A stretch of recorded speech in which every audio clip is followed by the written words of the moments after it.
Alright, hello fellow sapiens. Tonight we're going back to the first story that refused to die, the Epic of Gilgamesh. Not because it has monsters and gods, but because it has the oldest human panic hiding under all of that. You can build a city, win every fight, and still lose to time. Sit back, get comfortable, and let your brain do what it always does at night. Ask the question it never fully answers. What does a life mean if it ends? This is a story baked into clay tablets, carried through fires, libraries, floods and empires, and somehow it still reaches your ears thousands of years later.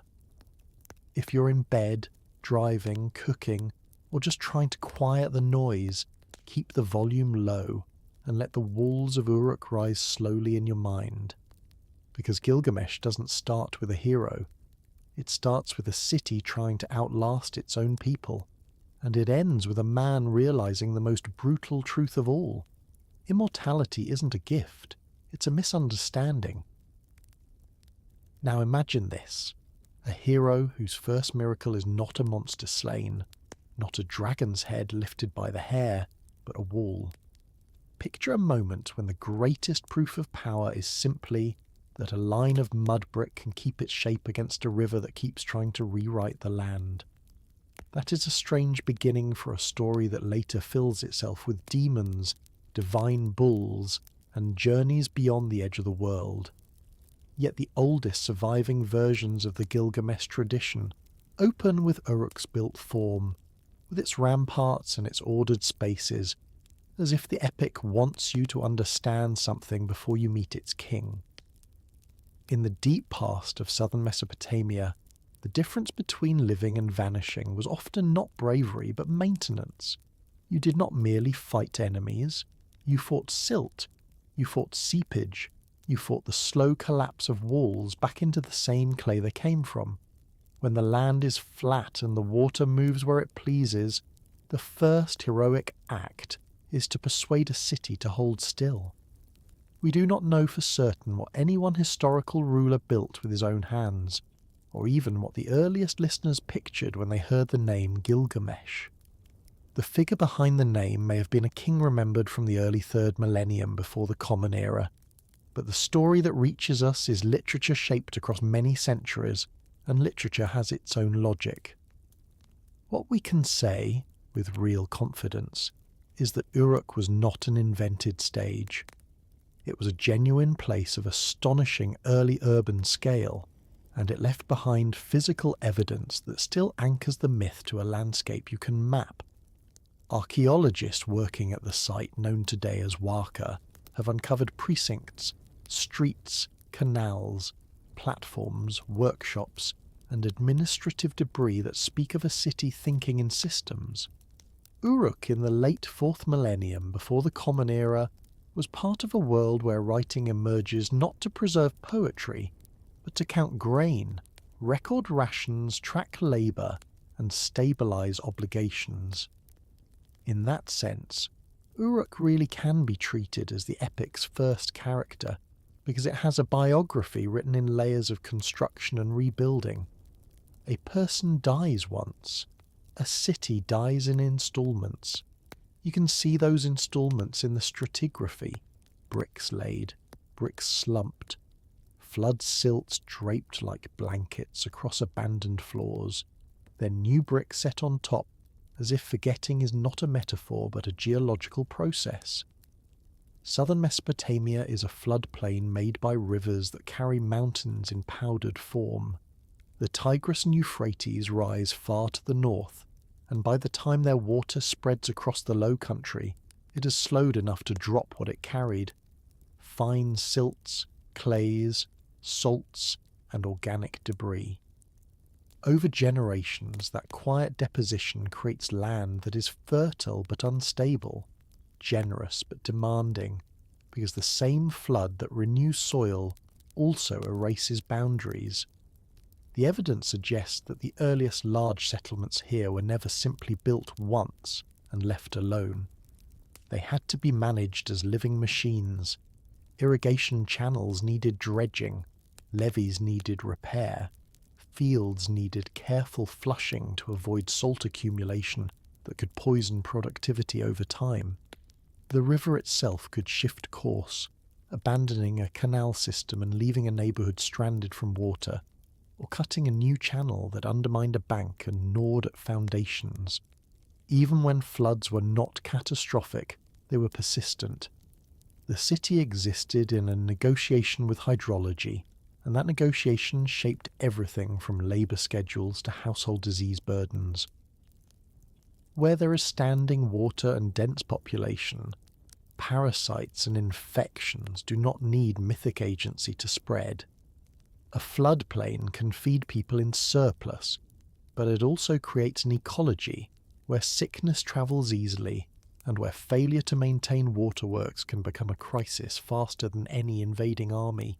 Uruk's urban system, as reconstructed from excavation and survey, looks less like a cluster of huts that happen to grow and more like an organised landscape of precincts and flows. There were monumental temple complexes such as the Yana district, with rebuilt platforms, decorated cones pressed into plaster to create shimmering mosaics, and successive architectural phases that suggest both continuity and competitive rebuilding. There was the Anu precinct, with its own long sequence of construction, including elevated structures that prefigure later Mesopotamian monumental forms without simply being the later ziggurats people imagine. There were workshops that hint at large-scale production, and there were the humble artifacts of mass provisioning, like the famous bevel-rim bowls that appear by the millions across Uruk-related sites and are widely interpreted as standardized ration containers. Nothing about these bowls is glamorous. That is exactly why they matter. They imply that someone somewhere was feeding labour in a routine, measurable way, likely connected to institutions that could mobilise and sustain large workforces. In the same world, proto-cuneiform tablets appear, impressed with numerical signs and pictographic entries, recording sheep, barley, beer, labour allocations and deliveries. Writing here is not born as self-expression. It is born as scaffolding for complexity, a method for making memory external because human minds alone cannot reliably track what a city demands. If you step back from the artefacts and look at the pressures they imply, the wall stops being a romantic symbol and becomes a practical answer to multiple problems at once. A wall is a military feature, yes, but it is also an administrative boundary, a way of declaring where obligations begin and end, where stored grain is protected, where canals can be controlled, where movement can be taxed, where social order can be imposed. Walls also create psychological structure in a landscape that offers few natural edges. On a flat floodplain, the horizon is not a barrier, it is an absence. To live in such a place and build a line that says this is inside is a powerful act of classification, and classification is the heart of early states. It is not just about keeping enemies out. It is about keeping categories stable enough that a bureaucracy can function. It is about making a space where surplus can be accumulated and redistributed, where labour can be commanded, where temple economies can sustain specialists, where craftsmen can spend their days shaping stone or weaving textiles instead of planting crops. When later literature insists on Uruk's walls in the opening lines, it is not merely praising architecture, it is pointing at the mechanism by which a city imagines it can become more permanent than the bodies that compose it. This is where the epic's strange obsession with construction becomes quietly profound. The earliest listeners were not naive about impermanence. They lived on land that could be swallowed by water, where a neglected canal could ruin a harvest, where a season of bad flow upstream could ripple into hunger downstream. They also lived in a world where building materials were mostly perishable. Mud brick is miraculous, but it is not eternal. It erodes, it slumps, it dissolves if water gets inside it for long enough. That means permanence is not a thing you achieve once. It is a thing you keep paying for. Every generation inherits not only walls and temples, but the obligation to repair them. In that sense, a wall is a promise made to the future, and it is also a demand placed upon the future.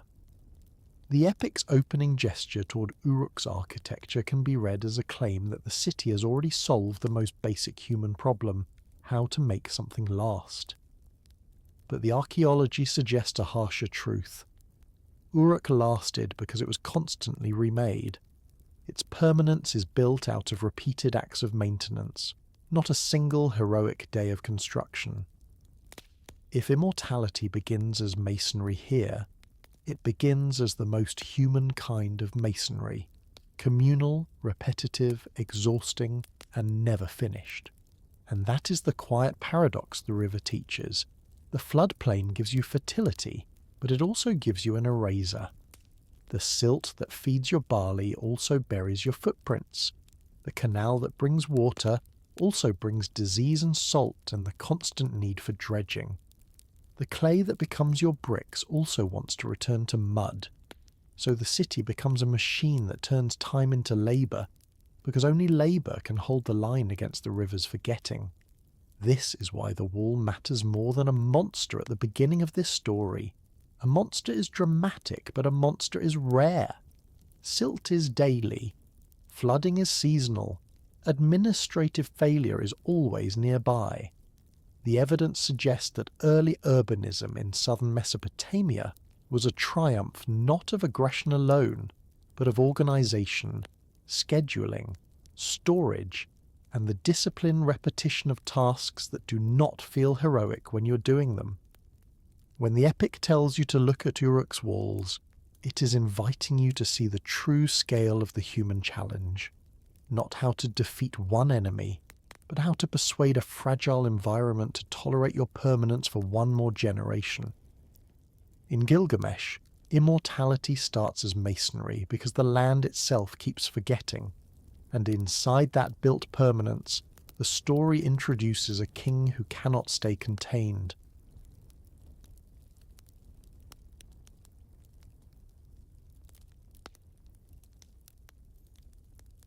A city that believes its ruler is not merely elected by men, but appointed by the unseen, and still finds itself whispering that something is wrong. If a ruler is chosen by the gods, what does it even mean to call him unjust? In a modern mind, injustice often begins with law, with rights, with a list of prohibited acts and punishments. In early Mesopotamia, the situation was stranger, and in some ways more delicate.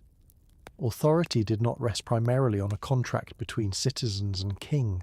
It rested on a chain of legitimacy reaching upward into the divine assembly and downward into fields, workshops, households, and temple storehouses.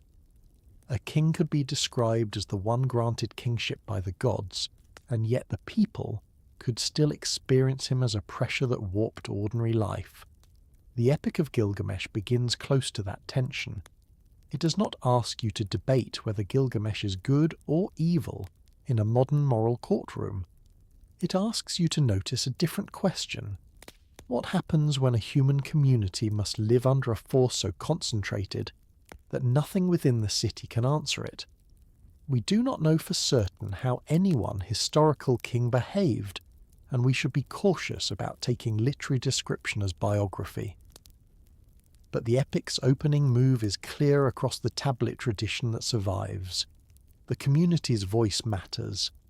The first crisis is not a foreign invasion, not a famine, not even a divine omen. It is the internal strain of a ruler who takes too much space. That strain is described as practical harm rather than abstract sin. Young men are exhausted. Households feel intruded upon. Ordinary boundaries of consent and ritual propriety are violated. The remarkable part is not that an ancient story contains a tyrant. The remarkable part is the story's decision to treat tyranny as a structural imbalance. Gilgamesh is depicted as physically and socially excessive, a body that overfills the frame of the city. His strength is not presented as a simple gift. It is presented as a mass without a counterweight, and in a world that thinks in balances, in measures, in proper order, that is not merely unpleasant. It is unstable. The epic frames the city's suffering almost like a problem in social physics. When power has no equal mass pushing back, it does not remain noble or protective. It spills. It presses into the lives of others until the whole system buckles. To understand why this is such a serious problem in Mesopotamian thought, it helps to look at the wider language of kingship that surrounds the epic's world. In Sumerian and Akkadian political culture, the king is often described not only as a warrior, but as a shepherd, a provider, an organizer of labour, a maintainer of cult, and a mediator between human society and divine order. Titles like Lugal and Sharum carry the idea of command, but the ideology is not simply brute command. It is stewardship under cosmic ownership. Temples are not merely places of worship. They are institutions with land, herds, personnel, and ritual obligations. The gods are understood as the ultimate proprietors of the world's powers, and the king's legitimacy is bound to his capacity to keep the relationship between city and deity functioning. That includes offerings, festivals, the repair of sanctuaries, and the correct performance of rites that mark time.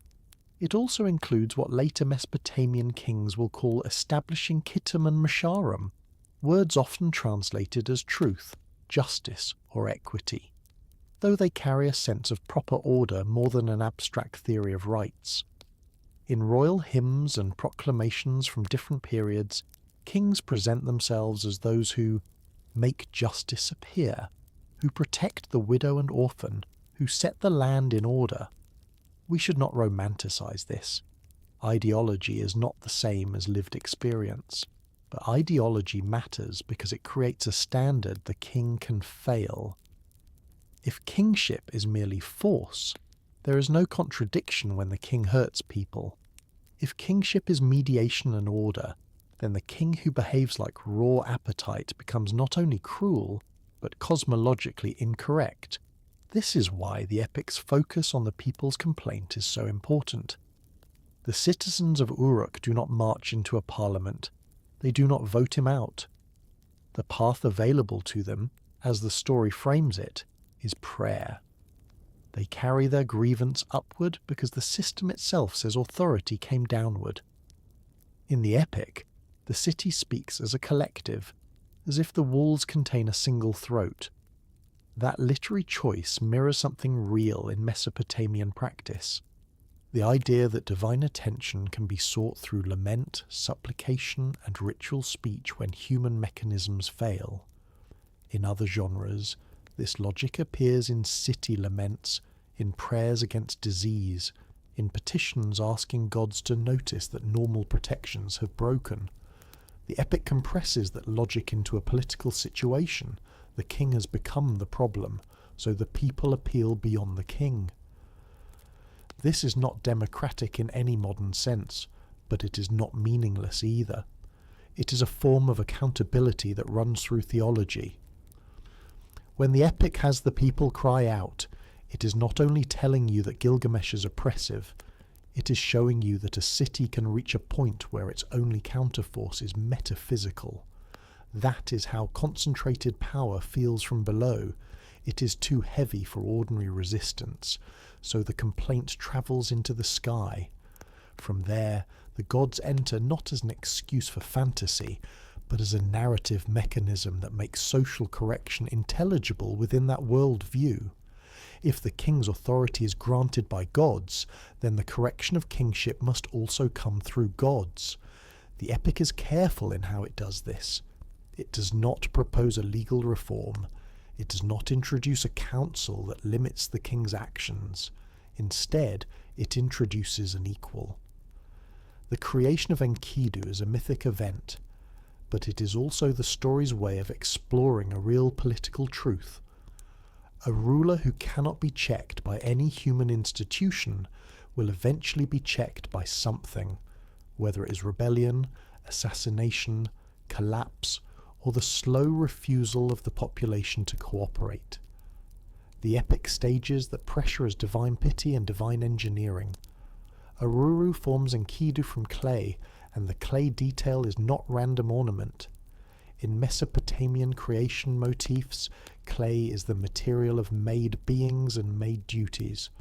A human is shaped to work, to serve, to carry burdens, to maintain relationships between realms.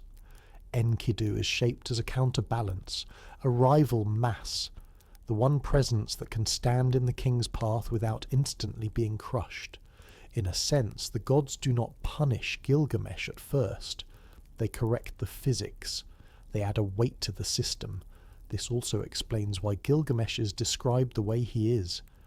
In the standard Babylonian epic, he is not fully divine and not fully human, described as 2/3 divine and 1/3 human, a formulation that is obviously not a biological claim, but a literary measurement of excess. It tells you that his capacities are beyond ordinary limits, and therefore ordinary social restraints may not hold him. In heroic literature, exceptional strength often functions as a license for exceptional behaviour. The Epic of Gilgamesh does something more uncomfortable. It links extraordinary capacity to extraordinary risk.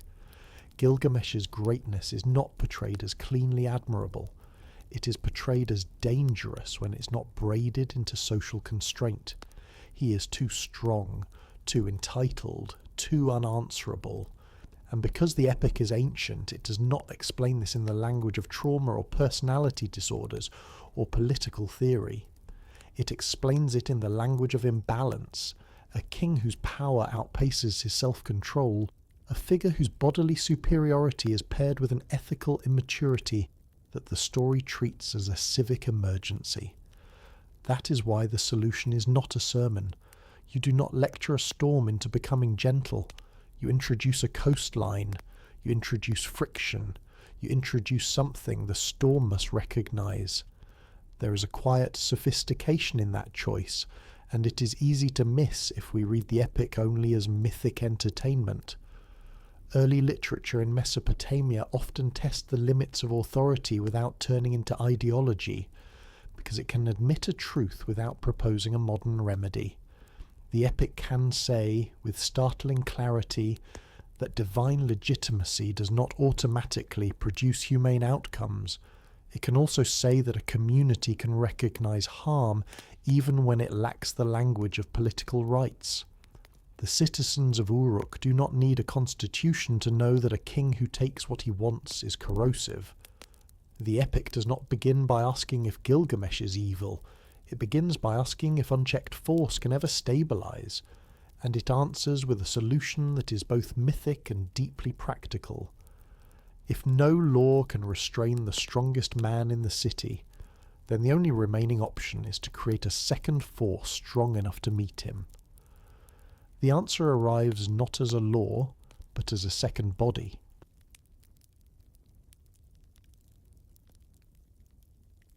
A story that should have died 1,000 ordinary deaths. Paper rots, libraries burn, palaces collapse into dust, languages fall silent, empires vanish so completely that even their names become uncertain. And yet the Epic of Gilgamesh is still here, not as a single preserved book, but as a stitched body of clay, broken and repaired by time. How does a story survive 4,000 years when paper, libraries and empires all fail? The answer is not romance, it is repetition. It is a profession.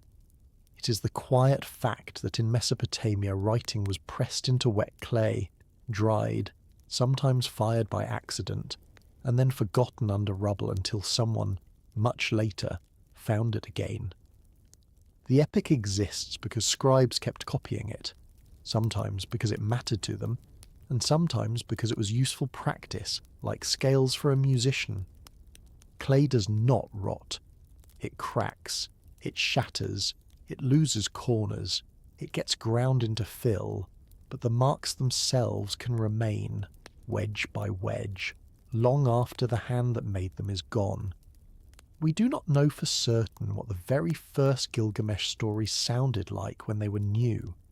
There may have been oral performances, and there may have been early written versions, but the earliest evidence we can actually point to with confidence is already complicated. What scholars call the earliest Gilgamesh tales are not one epic, but several separate Sumerian narratives, preserved mostly in later copies from scribal contexts, especially from the early second millennium before the Common Era, looking back toward traditions that may reach into the late third millennium before the Common Era. These stories are not chapters of a single seamless epic in their surviving form. They're independent works, sometimes overlapping in characters, sometimes diverging in tone, and they survive because later students copied them as part of learning to write and to master Sumerian literary language. The strange result is that the oldest layer we can see is not a pristine origin. It is already a curated memory, a tradition being taught, practiced, and preserved in classrooms that had their own standards of correctness. That classroom world is easy to underestimate because it feels humble, but it is one of the great engines of cultural survival. Mesopotamian scribes did not learn writing by copying one kind of text. They moved through sign lists, lexical lists, model contracts, proverbs, hymns, and literary narratives. Their training produced people who could maintain administration, yes, but it also produced people who could preserve stories with frightening accuracy, because accuracy was a professional virtue. Students practiced on small tablets, on larger multi-column tablets, on exercise pieces that could be reused, and on finished copies meant to last.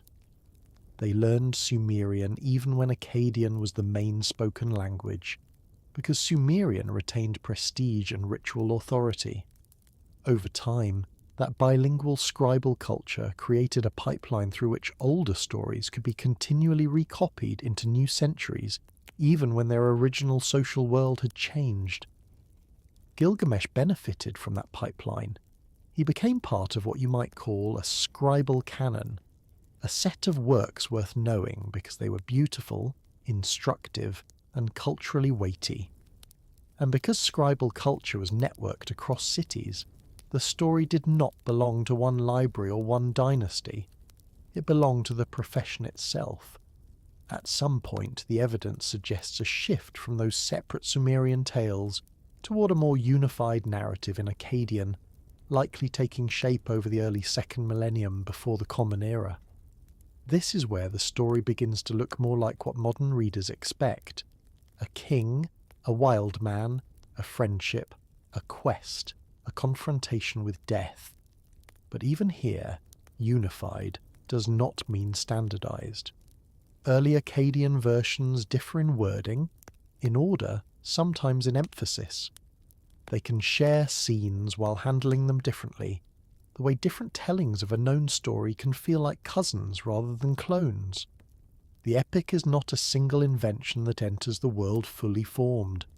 It is a long convergence, where narrative elements that once lived in separate poems begin to bind into a larger arc, because scribes and storytellers found that arc meaningful.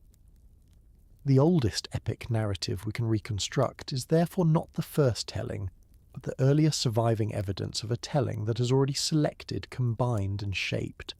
Then comes the version that dominates modern imagination, what scholars often call the standard Babylonian epic, recognizable by its opening line and by its conventional division into 12 tablets in many reconstructions.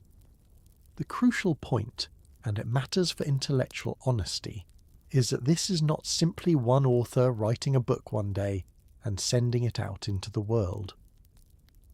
The standard Babylonian form is best understood as an editorial tradition, a learned shaping of older material into a relatively stable text that circulated widely in the first millennium before the Common Era.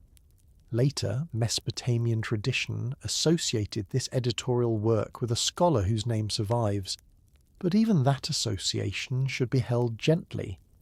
Ancient attribution is not the same thing as modern proof. What we can say, without overreaching, is that the epic's standard form looks like the product of learned curation, a deliberate arrangement of episodes, a consistent literary voice, and a tendency toward reflection that feels more unified than earlier scattered witnesses. It is, in other words, the kind of thing scribal elites do when they decide a story deserves to become a classic. This is where the material reality of manuscripts becomes the story behind the story. The Epic of Gilgamesh does not survive as one manuscript. It survives as an ecosystem. There are dozens upon dozens of tablets and fragments, from different sites, different centuries and different contexts. Some are school tablets, copied for training. Some are library tablets, copied for reference, prestige, or preservation. Some are small excerpt tablets containing a passage or a speech that might have been memorized. Some have colophons, those endnotes where a scribe might record his name. Sometimes the series title, sometimes a warning against theft, sometimes the number of the tablet within a sequence. Many do not. We have fragments from major Mesopotamian centres, and we have the famous cache from a royal library in Nineveh, a collection where literary works were gathered alongside omens, medical texts, lexical lists, rituals, and correspondence. The irony is that destruction helped preserve them. When that city fell in the late 7th century before the Common Era, parts of the palace burned, and the heat likely fired many tablets that might otherwise have crumbled. A catastrophe became an accidental kiln. That is not poetic justice. It is simply what heat does to clay. But clay's durability comes with a cruelty that every reader of cuneiform must accept. Clay survives by breaking. Tablets snap along fault lines, corners shear off, surfaces abrade, lines vanish into missing edges. Even when a tablet survives, the writing can be difficult. Signs can have multiple readings, scribes can make errors, and regional habits of spelling can complicate interpretation. Many copies are incomplete, and the epic is full of gaps, empty spaces where words should be. Scholars reconstruct by comparison. They align parallel manuscripts, match broken edges, identify joins where two fragments once belonged to the same tablet, and use the broader scribal tradition to refine readings, always with caution about what can and cannot be known. This is why every serious modern translation carries humility inside it. When you read Gilgamesh, you are reading a best current reconstruction of an ancient textual tradition, not a single pristine artifact. The poem is literally reassembled, sometimes line by line, sometimes sign by sign, as new fragments are published or old museum fragments are correctly joined. The epic is stable enough to be recognizable, but it is never completely finished in the way a modern printed book feels finished. When you let that sink in, the epic's age starts to mean something different. Gilgamesh is ancient not because it stayed intact, but because it kept being reassembled. It survived not as an object protected from time, but as a pattern that could be rebuilt from pieces again and again across centuries that did not agree with each other about politics, language, or theology. The scribes who copied the story in one dynasty did not live in the same world as those who copied it under another. The students who practiced the older poems in a school did not share the same daily realities as the court scholars who stocked royal libraries. Yet the story passed through all of them because it remained useful in a deep cultural sense. It trained hands and minds. It carried prestige. It held a particular kind of seriousness about power, friendship, and death that never went out of date, because humans do not outgrow mortality. And if you are honest about the medium, the survival is even more unsettling. A clay tablet does not remember the way a person remembers. It remembers by being hard to erase. It remembers by being buried. It remembers by being found. It remembers because someone cared enough to copy it, and because someone else centuries later cared enough to read it. And once you accept that, Enkidu stops being only a character and becomes a boundary. A world where the city is still a new invention, and the word wild does not mean empty. It means outside the brick. It means beyond the schedules, beyond the smoke of baked offerings, beyond the lines people draw to keep their lives from spilling into each other. What does wild mean in a place where the fields are young, the canals are recent, and the idea of a permanent crowd is still experimental? The Epic of Gilgamesh answers in a way that is almost surprising if you expect ancient stories to treat nature as a vague stage set. Before Enkidu is described as a man, he is described as a living arrangement of land and animals. He belongs to the grass and the water and the movement of herds. He eats what grazers eat. He drinks where predators drink. He is not alone. He is embedded. The wild, as the epic first presents it, is not chaos. It is a functioning neighbourhood that simply does not use walls. The evidence suggests that the southern Mesopotamian world that produced this literature was not a single, flat, monotone landscape. It was a shifting mosaic that changed with river flow, seasonal flooding, and long-term climate variation. Even without leaning on dramatic environmental stories, it is clear from archaeology and paleo-environmental work that marshlands could expand and contract, channels could migrate, and the boundary between open steppe, cultivated land, and wet reed beds could move within a human lifetime.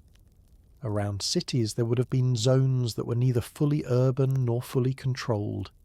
Steppe margins where herders moved with sheep and goats, not always as distant nomads, but often as people whose lives were threaded into city economies through wool, meat, dairy, hides, and labour. Marsh edges where fish, waterfowl, and reeds offered a different kind of abundance, one that did not depend on barley fields behaving themselves. Places where hunters could still find gazelle and onager, where wild boar moved through wet thickets, where lions and wolves followed prey lines that didn't respect human boundaries. When the epic puts Enkidu in grass among animals, it is not inventing an imaginary wilderness. It is pointing to the real permeability of early urban life, where the outside was always near, and where a person could plausibly live at the edge of institutions without being outside ecology. This is why the epic's sensory vocabulary matters. It builds two worlds that are not merely moral opposites but physical opposites. The city is dense air, contained heat, cooked food, manufactured smell. The outside is open wind, raw water, and the constant movement of living things that are not organised by ration lists. We can see echoes of that contrast even in the material culture that survives. Urban contexts preserve large quantities of domestic animal bones and crop remains, the predictable diet of institutionally supported life, while marginal and mixed contexts can show broader exploitation, fish and birds, wild species, seasonal signals. We do not have to romanticize this as freedom. Margins are not always gentle places, but they are coherent. Reed beds are coherent. Steppe ecologies are coherent. Predators, grazers, and birds do not need city law to coordinate. They coordinate through patterns older than cities. The epic's insistence that Enkidu drank with animals and moved among them suggests a world in which animals are not merely metaphors. They are neighbours. They are co-inhabitants whose behaviour is understood, watched, and negotiated. A person living close to herds and wild game would read tracts and calls the way a city scribe reads signs. Different literacies, same human attention. Early Mesopotamian storytelling often treats animals with a practicality that can feel unfamiliar to modern readers who are used to symbolic menageries. In administrative texts, animals appear as counts, as offerings, as labour value, as wool yield, as meat weight. In iconography, animals appear as presences that share the world with humans, sometimes in orderly lines, sometimes in scenes of pursuit, sometimes in composite imagery that blends observation with imagination. The epic belongs to that broader mental world. When it shows Enkidu protecting animals by disrupting traps and freeing captured game, it is describing an intelligible conflict at the margins of cities. Trapping and hunting were real. So were disputes over access to land and resources. In a place where agricultural fields and canals expand, animals get pushed, and humans respond with more control, more capture, more restriction. The idea of a wild man undoing that control is not just fantasy. It is a reversal of a genuine historical trend. The steady tightening of human management over landscapes that had once been more fluid. Enkidu is the story's way of personifying that outside zone as something with agency. Not a blank space waiting to be exploited, but a system that pushes back. It also matters that the epic presents the wild as coherent until humans enter it with intention. Enkidu's world is described as stable in its own terms. He belongs there. He does not seem hungry in the way a city might imagine hunger. He does not seem lonely. He has water. He has movement. He has a place in the flow of animals. The disruption comes with human technique, and the epic is precise about what that means. Not a spear, not a net, not an army. The disruption comes through contact that reclassifies him, through a process that turns his body from one kind of body into another. We can read this as myth, but it also aligns with a deep truth about how cities expand their influence. Cities do not only conquer by force, they absorb through habits. They draw people in by redefining what counts as food, what counts as clothing, what counts as shame, what counts as belonging. In the real ancient world, people at the margins were not always enemies of the city. They were often tied to it through exchange, seasonal work, marriage networks, and dependency. The boundary between inside and outside was not a hard line. It was a gradient, and people could move along it. Enkidu represents the far end of that gradient, the version of the outside that feels almost inhuman to the city, and the story's tension comes from watching that outside be pulled into human social gravity. This is where Enkidu becomes more than a character. He becomes a model of what the city cannot fully domesticate. Even after he is brought toward Uruk, even after he learns new foods and new norms, the memory of his origin does not vanish. He carries the outside with him as a contrast, a reminder that the city's way of being is not the only way a human-shaped body can exist. That is unsettling to power. A king who has never met a true outside can believe his rule is the whole world. A king who meets Enkidu meets proof that the world extends beyond his reach, and it is not just distance, it is a different logic. The outside is not organised around monuments or reputation. It is organised around survival rhythms, seasonal movement and ecological reciprocity. The epic does not treat nature as background. It treats it as an alternative civilization, one that is older than kingship and in some ways harder to intimidate, because it does not care who you are. And then a human technique arrives that changes his body without a weapon.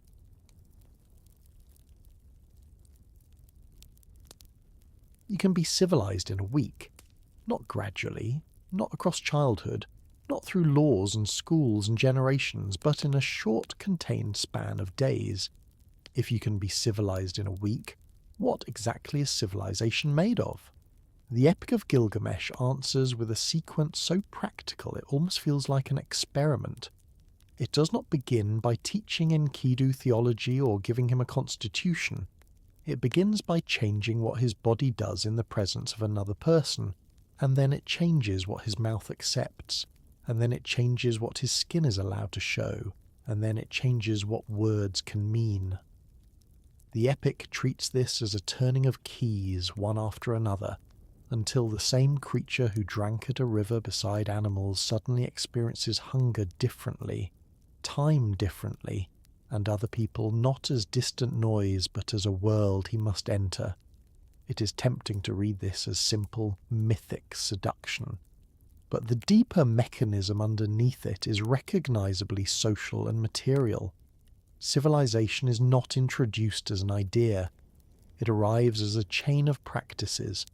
The figure who brings this chain is Shamat, described as connected to the temple, and that detail matters because it hints at a Mesopotamian reality that modern categories often flatten.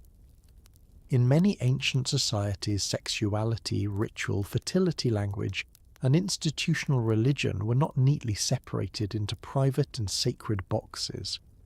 Temples were not only spiritual centres, they were economic and social institutions with personnel, property and public functions.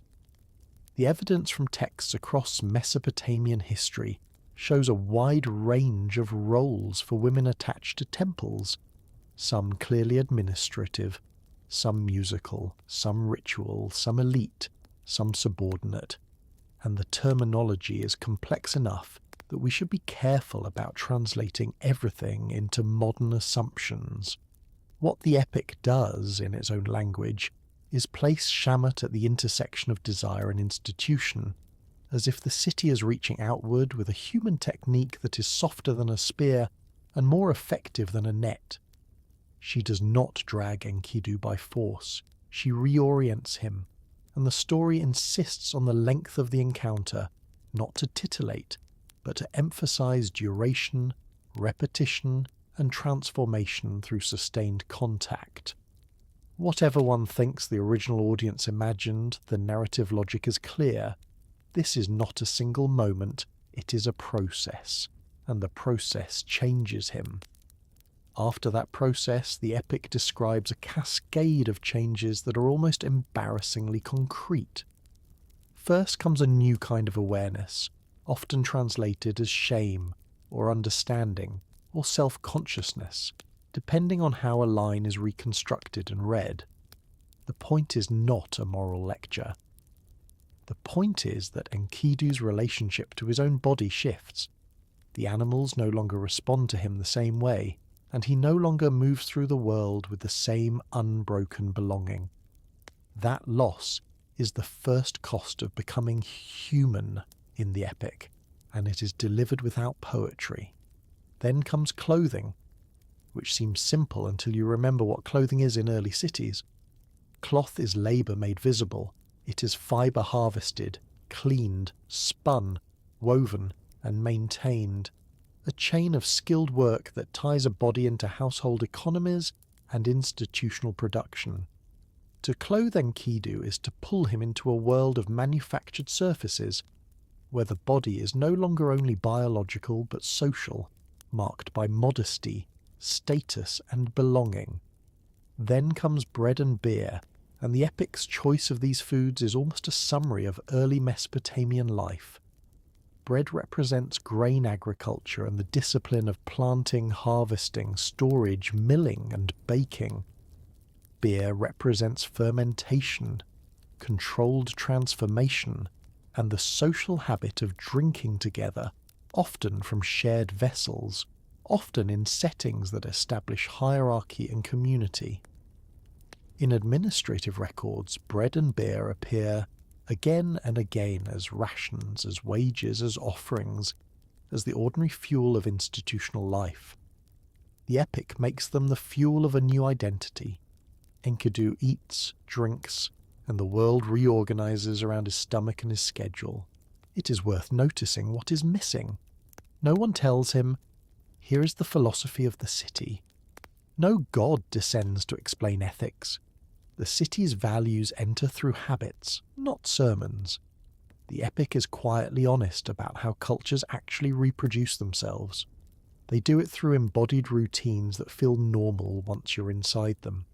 You learn what counts as food and what counts as disgusting. You learn what counts as nakedness and what counts as properly covered. You learn which smells mean home and which smells mean danger. You learn how to sit how to share, how to speak, how to accept a drink without starting a fight. Language in the epic arrives as part of that shift, not merely as vocabulary, but as social orientation. Shamat tells him about Uruk, about Gilgamesh, about what happens there, and suddenly Enkidu's attention has a target shaped like a city. This is one of the most realistic things in the entire narrative. Information is not neutral. The moment you can name a place, and a person, and a pattern of harm, you can begin to care about it. Before that, even suffering can remain distant. After that, it becomes personal. And then the epic adds the most uncomfortable layer of all, Enkidu's new pain. Once he knows humans, he also knows injustice. He does not enter the city first as a citizen or a student. He enters it as a being whose moral awakening is triggered by hearing what a powerful man does when no one stops him. That is a grim view of socialization, but it is also a recognizable one. Joining human society often means inheriting not only warmth and cooperation, but the knowledge that humans can violate each other in structured ways. The epic implies that Enkidu's outrage is not an innate purity of the wild, but a product of new understanding. He's told about forced labour, about households disrupted, about boundaries crossed, and something in him turns. The story makes a quiet claim here about what becoming human really means. It is not simply learning to eat cooked food. It is learning that other humans can be harmed by decisions, and that harm can be normalized by power. That realization does not make him gentle, it makes him purposeful. In this sense, civilization in the epic is not a ladder up from animality into refinement. It is an entry into a morally complicated world where you can finally perceive injustice clearly enough to oppose it. Behind this narrative mechanism sits an archaeological reality that gives it weight. Early cities required people to live close together, coordinate labour, accept hierarchies, and depend on institutions that could both protect and exploit them. The same systems that organised irrigation and storage could also demand work, collect taxes, and enforce obedience. In such a world, social pain is not an accidental side effect. It is part of the machinery, and literature becomes one of the places where that machinery can be examined without openly attacking it. The epic does not deliver modern political critique. It does something subtler.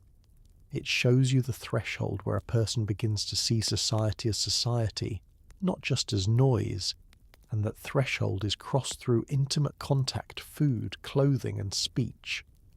Enkidu is not only domesticated, he is made capable of caring about strangers. He is made capable of anger on behalf of others. That is why the story does not treat the week as a simple romance. It treats it as a conversion protocol, almost like a ritual sequence, where each step removes one kind of belonging and replaces it with another. There is a quiet, almost clinical brilliance in how the epic structures the sequence. First, Enkidu is separated from the animal community that previously recognized him. That is a loss, and the epic does not pretend otherwise. Then he is given the sensory anchors of human belonging: cloth on skin, bread in mouth, beer warming the body, words that point him toward a city and its conflicts. Only after that does he become fully oriented toward human moral drama. This is why the story feels so old and yet so psychologically sharp. It understands that consciousness does not appear simply because a mind becomes more clever. It appears because a mind becomes entangled. It becomes accountable to others, and therefore vulnerable to grief, outrage, and responsibility. In this story, consciousness is not born from thinking harder. It is born from joining a social world that can hurt you. And the first proof of that social world is conflict at the gates. a city that has tried every quiet method of endurance it knows, and still cannot find a way to stop one man from overflowing into everyone else's life. Why does the epic fix tyranny not with punishment, but with companionship? In many later moral stories, the abusive ruler is corrected by law, exile, or divine lightning. In this one, the correction arrives through a collision that looks like catastrophe and somehow becomes repair. The Epic of Gilgamesh does not pretend that violence is good. It simply recognizes a grim social truth about early heroic worlds. When formal institutions are young and when power is embodied in a single person, the only force that can reliably restrain that person is another person who can survive the encounter. The city prays, the gods respond, and then the solution is not a policy. It is an equal body placed in the king's path, a living limit. What follows is not presented as a private duel in a field. It is a public event, and the public nature is the point. The story makes the city the witness, because the city is what has been out of balance. We do not know for certain how audiences in different centuries pictured the confrontation, because the epic exists in multiple versions, and details vary between surviving manuscripts and reconstructions. Yet across the tradition, the structural scene stays recognizable. A clash at the threshold of civic life, where people can see it, and where the outcome will matter immediately. In a city, the gate and the street are not neutral space. They are where households interact, where contracts and marriages move through the community, where honour is visible, where the everyday order of bodies becomes the order of society. When the epic places the conflict there, it is doing something almost clinical. It is staging a test of whether the king's power is absolute in the one place where the community can measure it. The crowd's fear is not decoration, it is realism. In early urban life, a fight between powerful men is not entertainment, it is an existential risk. Property is fragile, people are unarmoured, the city is dense.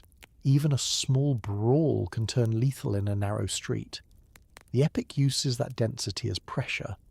The citizens withdraw because they know that nothing in their ordinary experience can safely absorb the impact of two giants colliding. Their retreat creates an empty ring of space, a temporary arena carved out of daily life, and that emptiness tells you how dangerous the moment feels. The city is holding its breath, not because it loves drama, but because it has been living under the consequences of one unanswerable man, and it now watches to see whether the universe will finally provide an answer. In heroic literature across cultures, violence often functions as a test of rank. That is a fact worth admitting without celebrating it. When social systems do not yet offer stable mechanisms for limiting the strong, strength becomes a language, and fights become arguments. The Epic of Gilgamesh uses that logic, but with an unusual twist.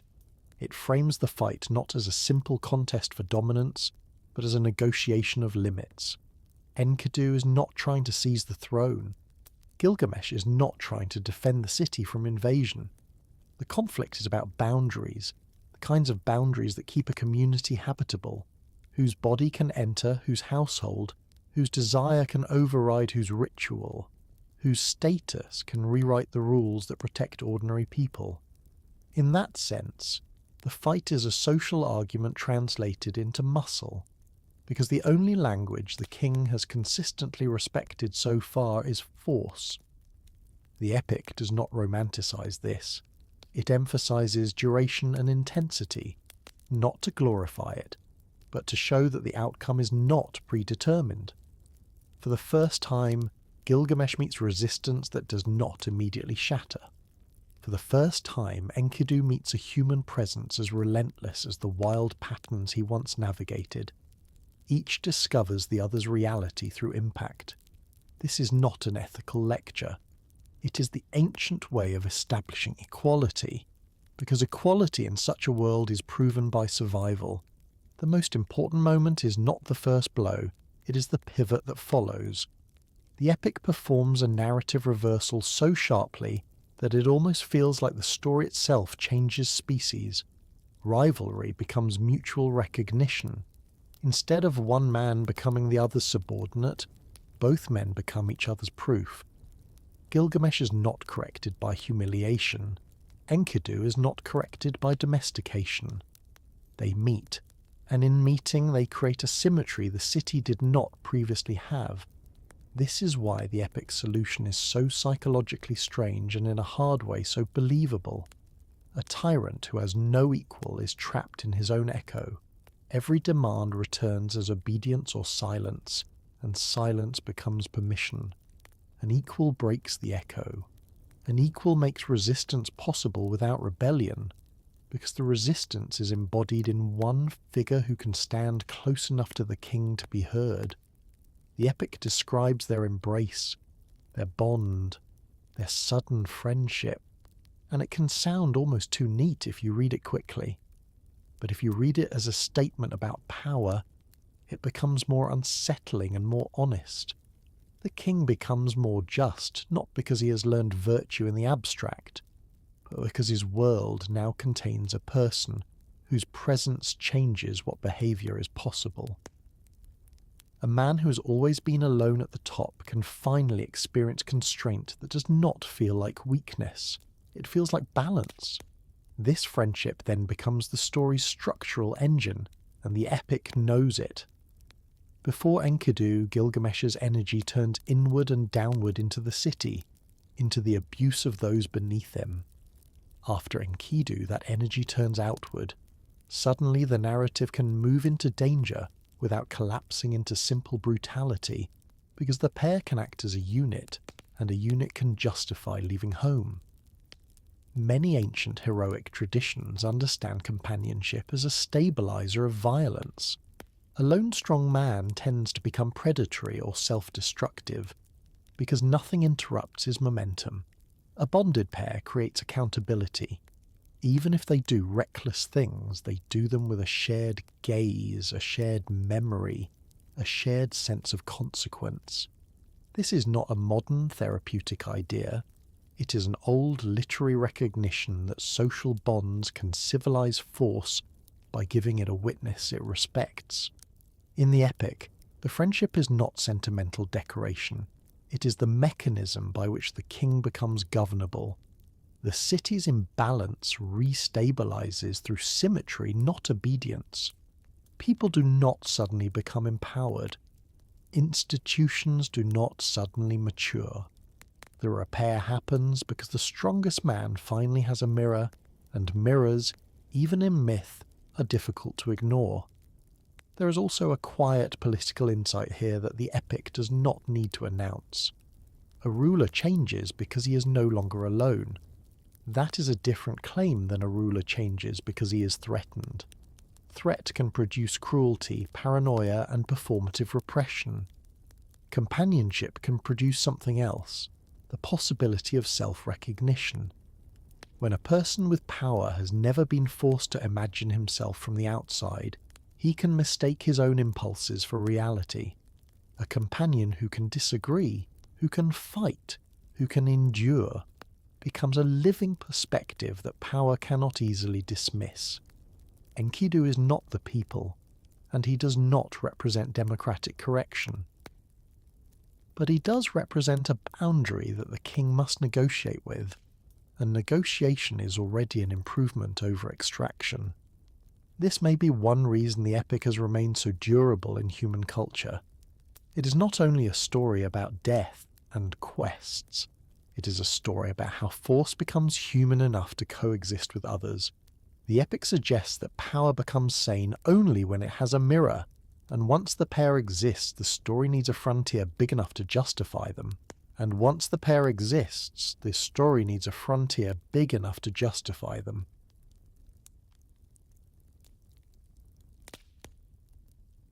You live in a city so impressive that its very existence feels like an argument against time and still the only kind of glory anyone trusts is the kind you bring back from far away. Why does glory always require leaving home, even when home is already magnificent? The Epic of Gilgamesh answers with a journey that feels almost inevitable, as if the city itself contains too much pressure for two newly balanced forces to remain inside it. Once Gilgamesh and Enkidu become a pair, the story begins to lean outward, toward a distance, toward a place where the rules of streets and households do not apply, and where their bodies will be reduced to something simpler: two travellers with sore feet, tightening lungs, and no guarantee of food. The destination is the Cedar forest, and in the epic it is not a casual landscape.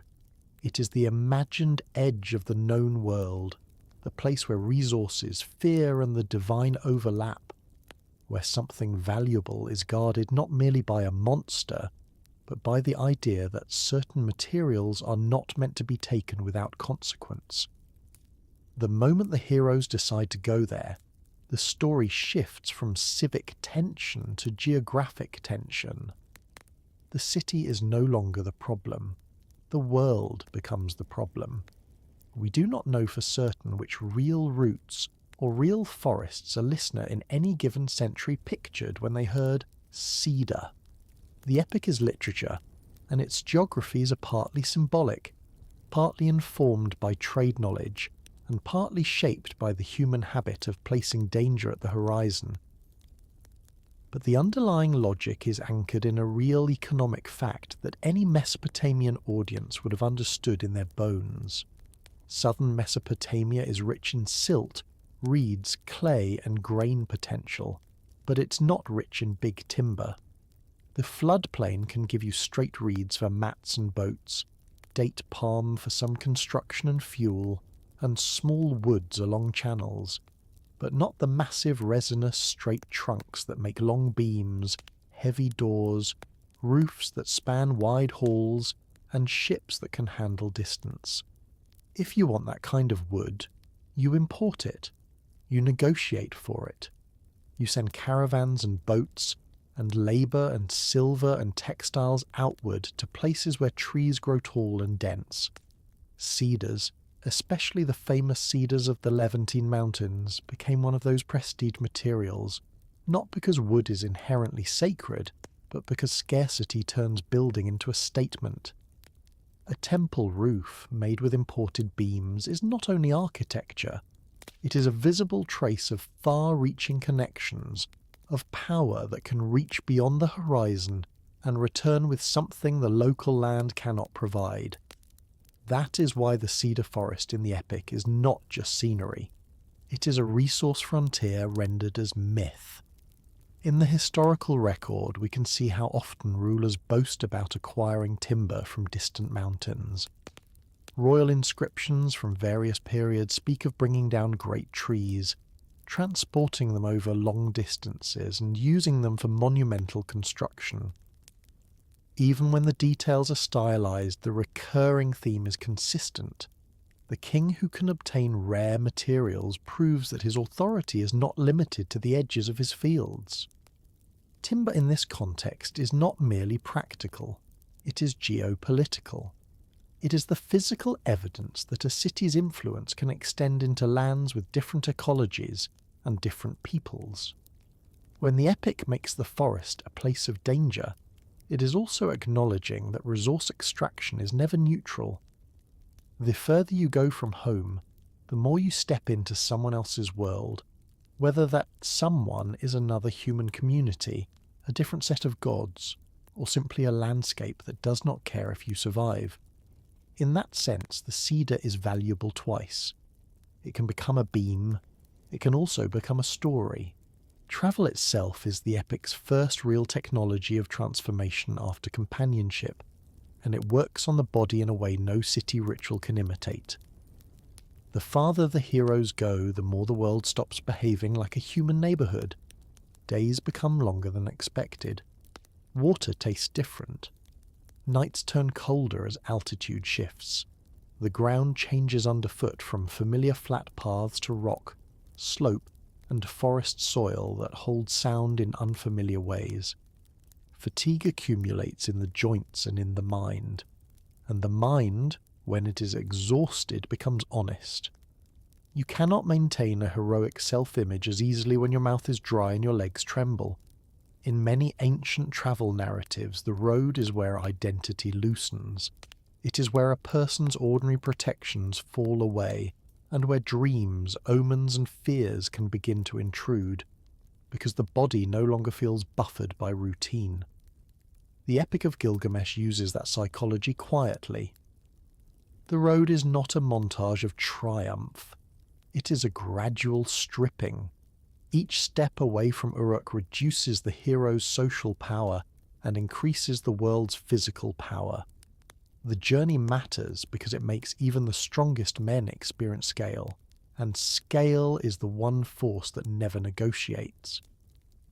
The forest, when it finally begins to enter the story as a sensory presence, is described like a threshold rather than a place. It is outside urban law, outside agricultural predictability, outside the calendar of irrigation and storage.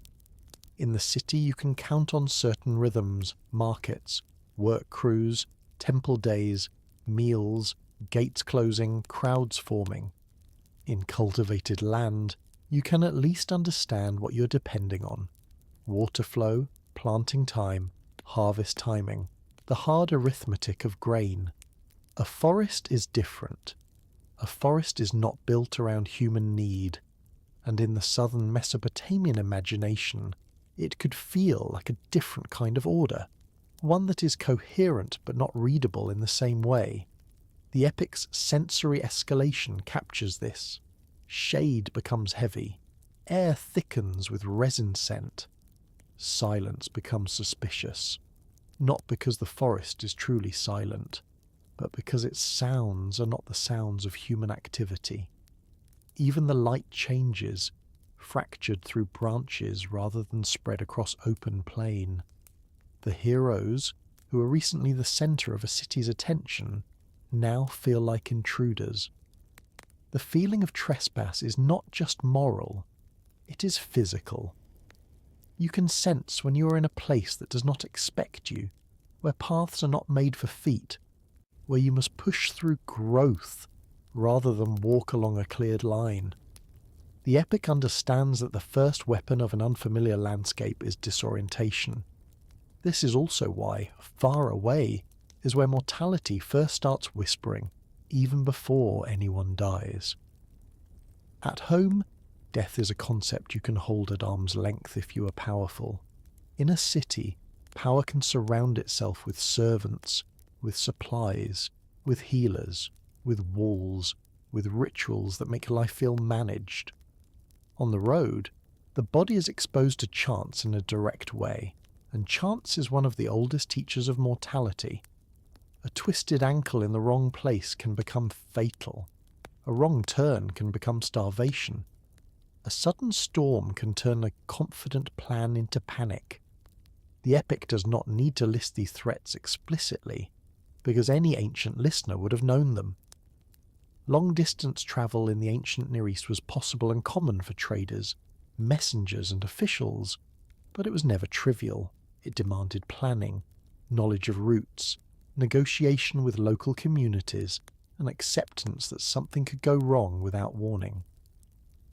When Gilgamesh and Enkidu choose the Cedar forest, they choose to enter a realm where their names do not command the same obedience, and where even their friendship cannot guarantee safety. The journey forces them to experience a world that does not care who they are, and that indifference is the first real mirror they encounter that is larger than any human equal. So the cedar becomes more than timber. It becomes a test of whether meaning can be taken from a place that does not offer meaning willingly. In the city, meaning is built and reinforced. Temples say what matters. Institutions repeat what is true. Crowds reflect reputation back to the powerful until it feels like gravity. In the forest, none of that exists. There is only material reality, height, darkness, scent, distance, and the sense that a boundary has been crossed. If the epic is doing something quietly philosophical here, it is this. The world outside human systems is not immoral, but it is indifferent, and indifference is often what makes humans finally feel their limits. You can build monuments at home, but you cannot build your way out of exhaustion on a mountain path. You can command people, but you cannot command altitude. You can be admired, but admiration does not lower the risk of getting lost. The road to the cedar forest turns two great figures into two small figures moving through a larger ecology, and that reduction is not humiliation. It is the condition that makes the next part of the story possible. Only when they have been made small enough by distance can the guardian of the forest feel truly enormous, and in that indifferent landscape the guardian finally appears. You have walked far enough that the air itself feels unfamiliar, and now the only thing between you and what you came to take is a presence that has not attacked you, has not raided your city, has not stolen your food, has not done anything that fits a clean definition of wrongdoing. If a guardian has done nothing to you, what does it mean to call him your enemy? In the Epic of Gilgamesh, the answer is not given as a legal argument, it is given as a sensation. Humbaba is not introduced like an ordinary opponent with clear motives. He is introduced as the feeling that certain places are not meant to be entered casually, and that certain resources are not meant to be taken without consequences that exceed the price of labour. The story does something clever and unsettling here. It makes the Guardian feel like terror itself, almost like a weather system that has learned a face, and at the same time it leaves a faint opening for discomfort, a sense that the killing, whatever its heroic framing, is also a crossing of a line that may have existed for a reason.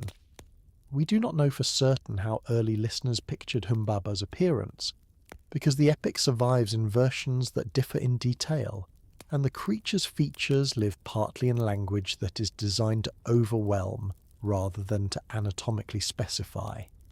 In some traditions he's called Huwawa, and the imagery around him can feel more like a field of effects than a single stable body. That instability is not a weakness. It is a sign of how guardians function in Mesopotamian storytelling. A guardian is not merely a monster that happens to be there. A guardian is the marked edge of a realm, the living sign that beyond this point the world changes. Mesopotamian art and texts are full of boundary beings, figures placed at gates, at thresholds, at the edges of sacred space, at the borders between the human and the divine. Some are protective, some are punitive, many are both. They exist because the ancient mind, very practically, understood that the most dangerous moments are often the moments of transition. Leaving the city, entering the temple, crossing into wilderness, stepping toward the realm of the dead, touching what belongs to the gods. The Guardian tells you, without words, that permission matters. It makes the boundary visible by making it frightening. This is where Humbaba becomes more than an obstacle. He becomes a test of whether Gilgamesh and Enkidu understand what it means to cross into a protected zone. The cedar forest in the epic is not presented like empty land waiting for human improvement. It is presented like a place with ownership, and the owner is not a human king. That framing reflects a broader Mesopotamian habit of treating certain landscapes and resources as under divine patronage, even when humans exploit them anyway. Temples, rivers, mountains, forests, and cities could all be imagined as belonging, in some sense, to specific deities or to the larger divine order. In that worldview, taking is never just taking. It is entering a relationship whether you admit it or not. Humbaba's role is to enforce that relationship through fear, to make the heroes feel in their bodies that the forest is not theirs. He is the embodiment of the word no, and the story's tension comes from watching what happens when two powerful men decide that no is simply another thing to overcome. The epic is unusually honest about fear in this scene, and the honesty matters because it changes the meaning of heroism. Fear is not treated as a minor inconvenience that brave men shrug off. It is an active force, like gravity, shaping what bodies can do. The narrative lingers on hesitation, on bargaining, on the way courage wavers when the imagined threat becomes immediate. That is psychologically plausible, and it is also culturally revealing. In heroic literature, violence often looks effortless because effort would imply vulnerability. Here, the story allows vulnerability without collapsing the heroes into weakness. It shows paralysis as a real moment, the kind of paralysis that happens when the mind tries to interpret something too large too quickly. It shows persuasion between companions, the attempt to reassemble resolve when it begins to fracture. It shows that even strong men negotiate with their own dread, and that negotiation is part of what makes the deed heroic in the eyes of an audience. If the fight were easy, it would not justify the distance. Difficulty is the proof that the boundary was real, and then the ethical ambiguity begins to hum under the action, like a low note you cannot quite ignore. Humbaba is terrifying, yes, but the epic also makes it clear that he is doing his job. He is the guardian of the forest. He is not a random predator. He is a designated boundary. This is why the scene can feel morally strange even in an ancient framework. A guardian is not a bandit. A guardian is a rule made flesh. When the heroes decide to kill him, they are not merely removing danger. They are breaking the mechanism that kept the boundary intact. That can be framed as glory, but it can also be framed as violation, as intrusion into a protected realm.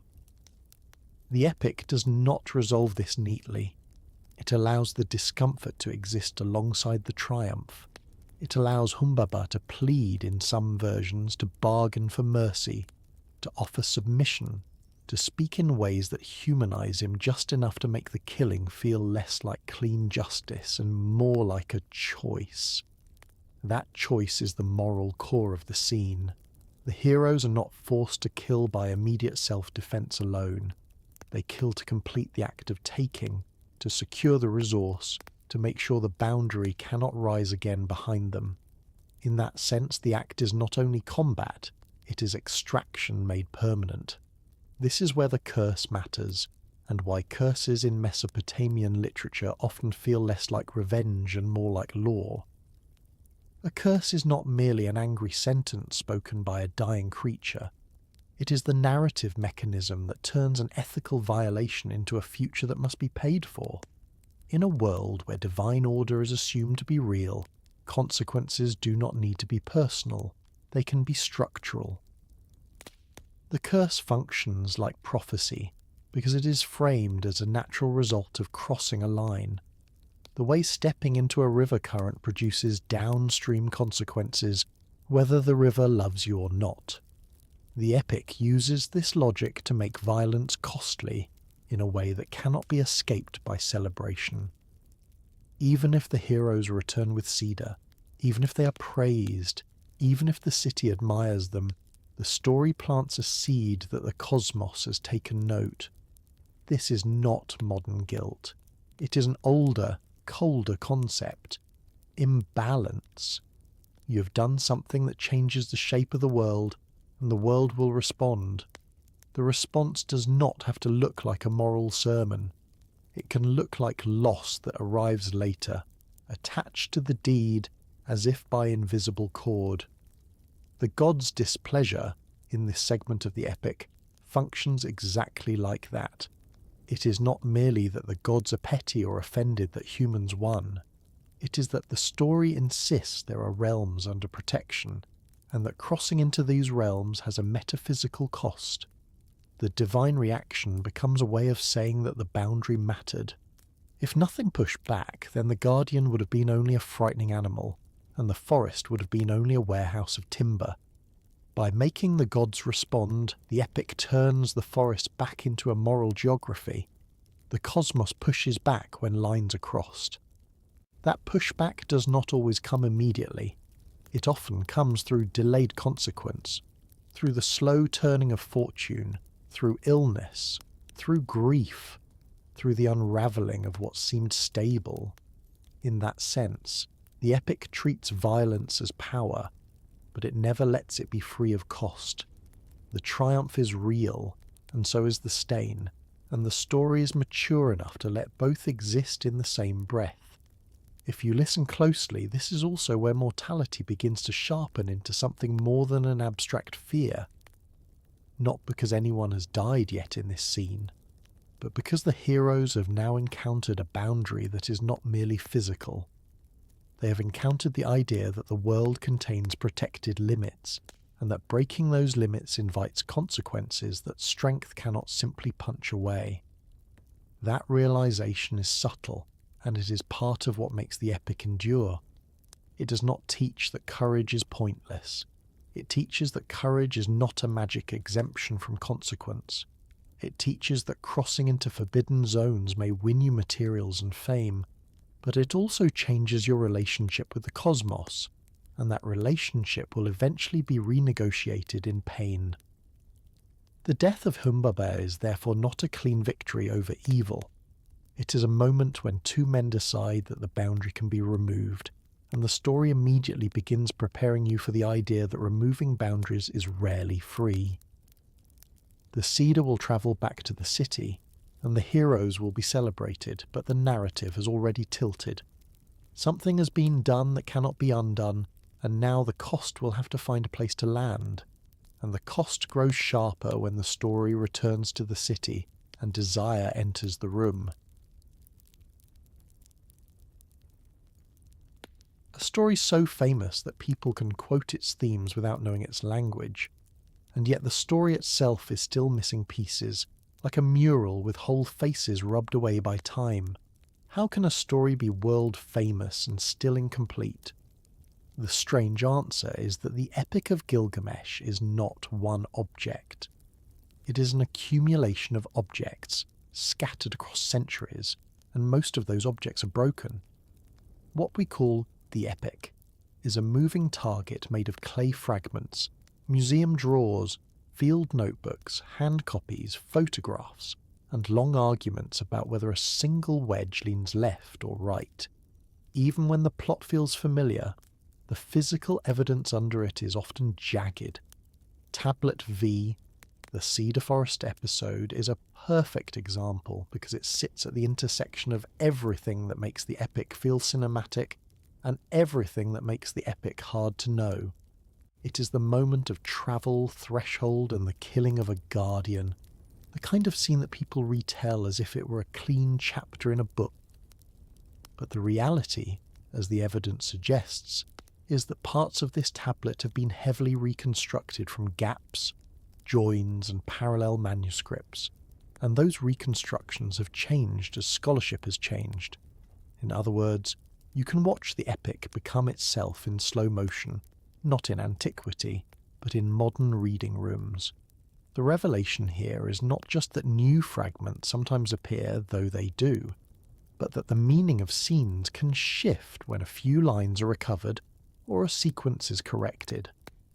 A small piece of clay can rebalance a whole passage.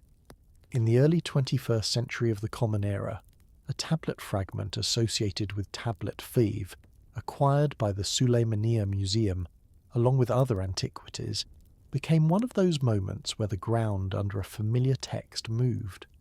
We do not know for certain where that piece was unearthed, and scholars themselves tend to be careful about provenance when it is unclear, but the script style and the way the text matches known passages allow it to be placed within the broader manuscript tradition of the standard Babylonian epic.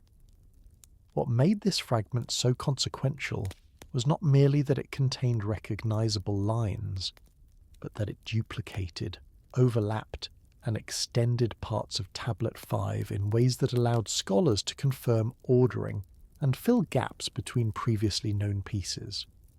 The result was not a new plot twist in the modern sense.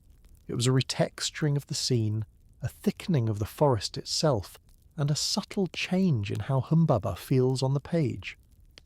the cedar forest became less like an abstract haunted zone and more like an acoustically alive place, filled with particular details that alter tone and pacing, the way adding a few seconds of sound can change an entire film sequence.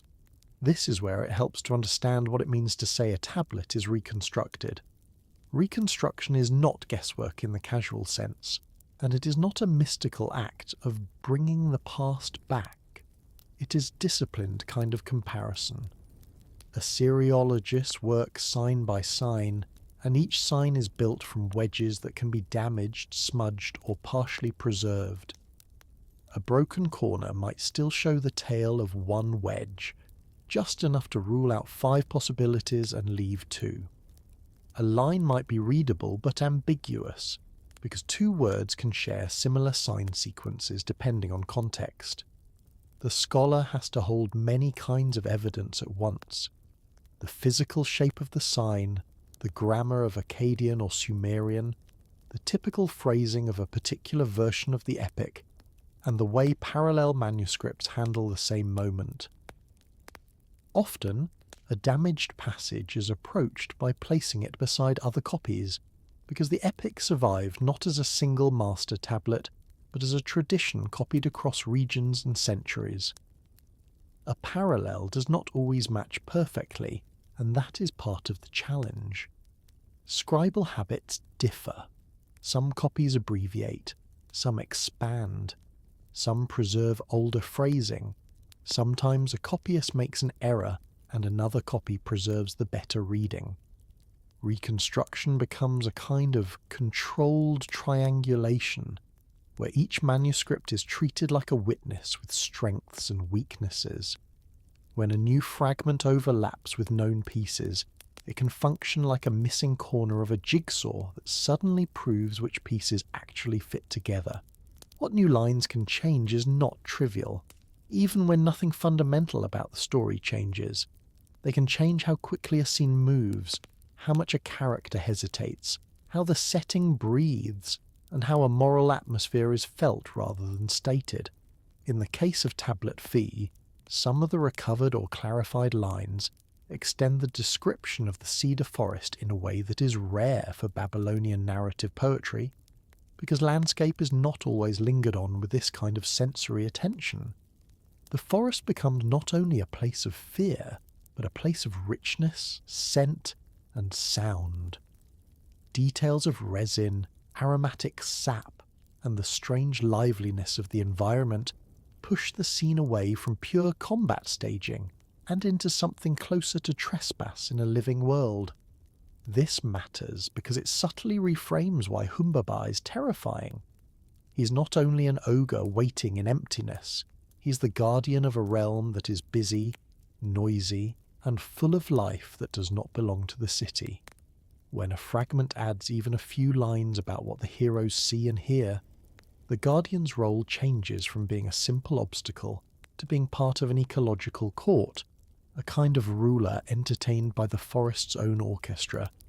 That in turn can change how the killing reads. The same act can feel more like conquest when the realm feels vacant, and more like violation when the realm feels inhabited.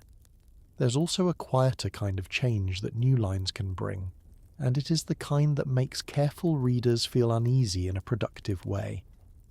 Sometimes a recovered phrase sharpens a character's voice. A single verb can tilt Enkidu's reaction from simple triumph to something closer to rue. A single adjective can make Humbaba's speech feel less like monstrous noise and more like negotiation. The epic has always been capable of moral ambiguity, but fragments can determine where that ambiguity sits, whether it appears before the killing, during it, or after it. When scholars talk about tone, they are not doing modern literary overreach. They are responding to the way ancient texts encode mood through repetition, pacing, and formula. If a reconstructed section suddenly includes a longer description of the forest's abundance, or a clearer line of regret after the killing, the moral weather changes. Not because we impose modern ideology on the text, but because the text itself becomes more legible, and legibility has consequences. A story can be the same story and still become a different experience when its missing connective tissue returns. For you as a viewer or as a listener half awake at night, this matters for a reason that is almost comforting if you let it be. The Epic of Gilgamesh is not a fixed script sitting safely behind glass. It is a living archaeological object. Its final form is always provisional, always dependent on what survives and what can be read. That does not mean anything goes. It means the opposite. It means every claim has a weight, and that weight is measured in clay, in joins, in parallels, in paleography, in the slow correction of older readings. Sometimes certainty is impossible, and scholars will say so. They will mark a line as broken, restore a word in brackets, propose an alternative, and leave the decision open until more evidence appears. That humility is not weakness. It is the scientific posture of the field. Refinement is real even when certainty is not. A newly identified fragment can add lines, reorder a sequence, or explain a metaphor that once looked like nonsense. Digital photography, reflectance techniques, and high-resolution imaging can reveal wedges that the naked eye struggles to see. Museum cataloguing projects can reunite fragments that were separated by early collecting practices. Even the slow publication of old excavations can suddenly matter when a forgotten piece in a drawer turns out to be the missing half of a line. And once you see the epic this way, you realise something deeper about why it survives in our minds at all. Gilgamesh is not only ancient literature, it is ongoing fieldwork. It is a reminder that the past does not arrive as a clean message. It arrives as damaged material that must be handled carefully, with patience, with a willingness to say, "We do not know," and with the quiet thrill of finding that sometimes we can know a little more than we could last year. The Cedar Forest episode is not only a mythic adventure, it is a place where modern scholarship has literally altered what we can hear in the trees, how we imagine the Guardian's presence, and how we interpret the moral aftermath of violence. That does not make the story less magical. It makes it more human, because it shows you the hands and minds required to keep it readable, generation after generation, not by copying now, but by reconstructing, comparing, and admitting uncertainty where uncertainty remains. And once you accept that the epic's texture is still changing, the next confrontation begins to feel less like fantasy and more like a stress test between humans and gods, because you realise you are reading not only what the ancient world said, but what the ancient world managed to leave behind. And once you see that, the next confrontation feels less like fantasy and more like a stress test between humans and gods.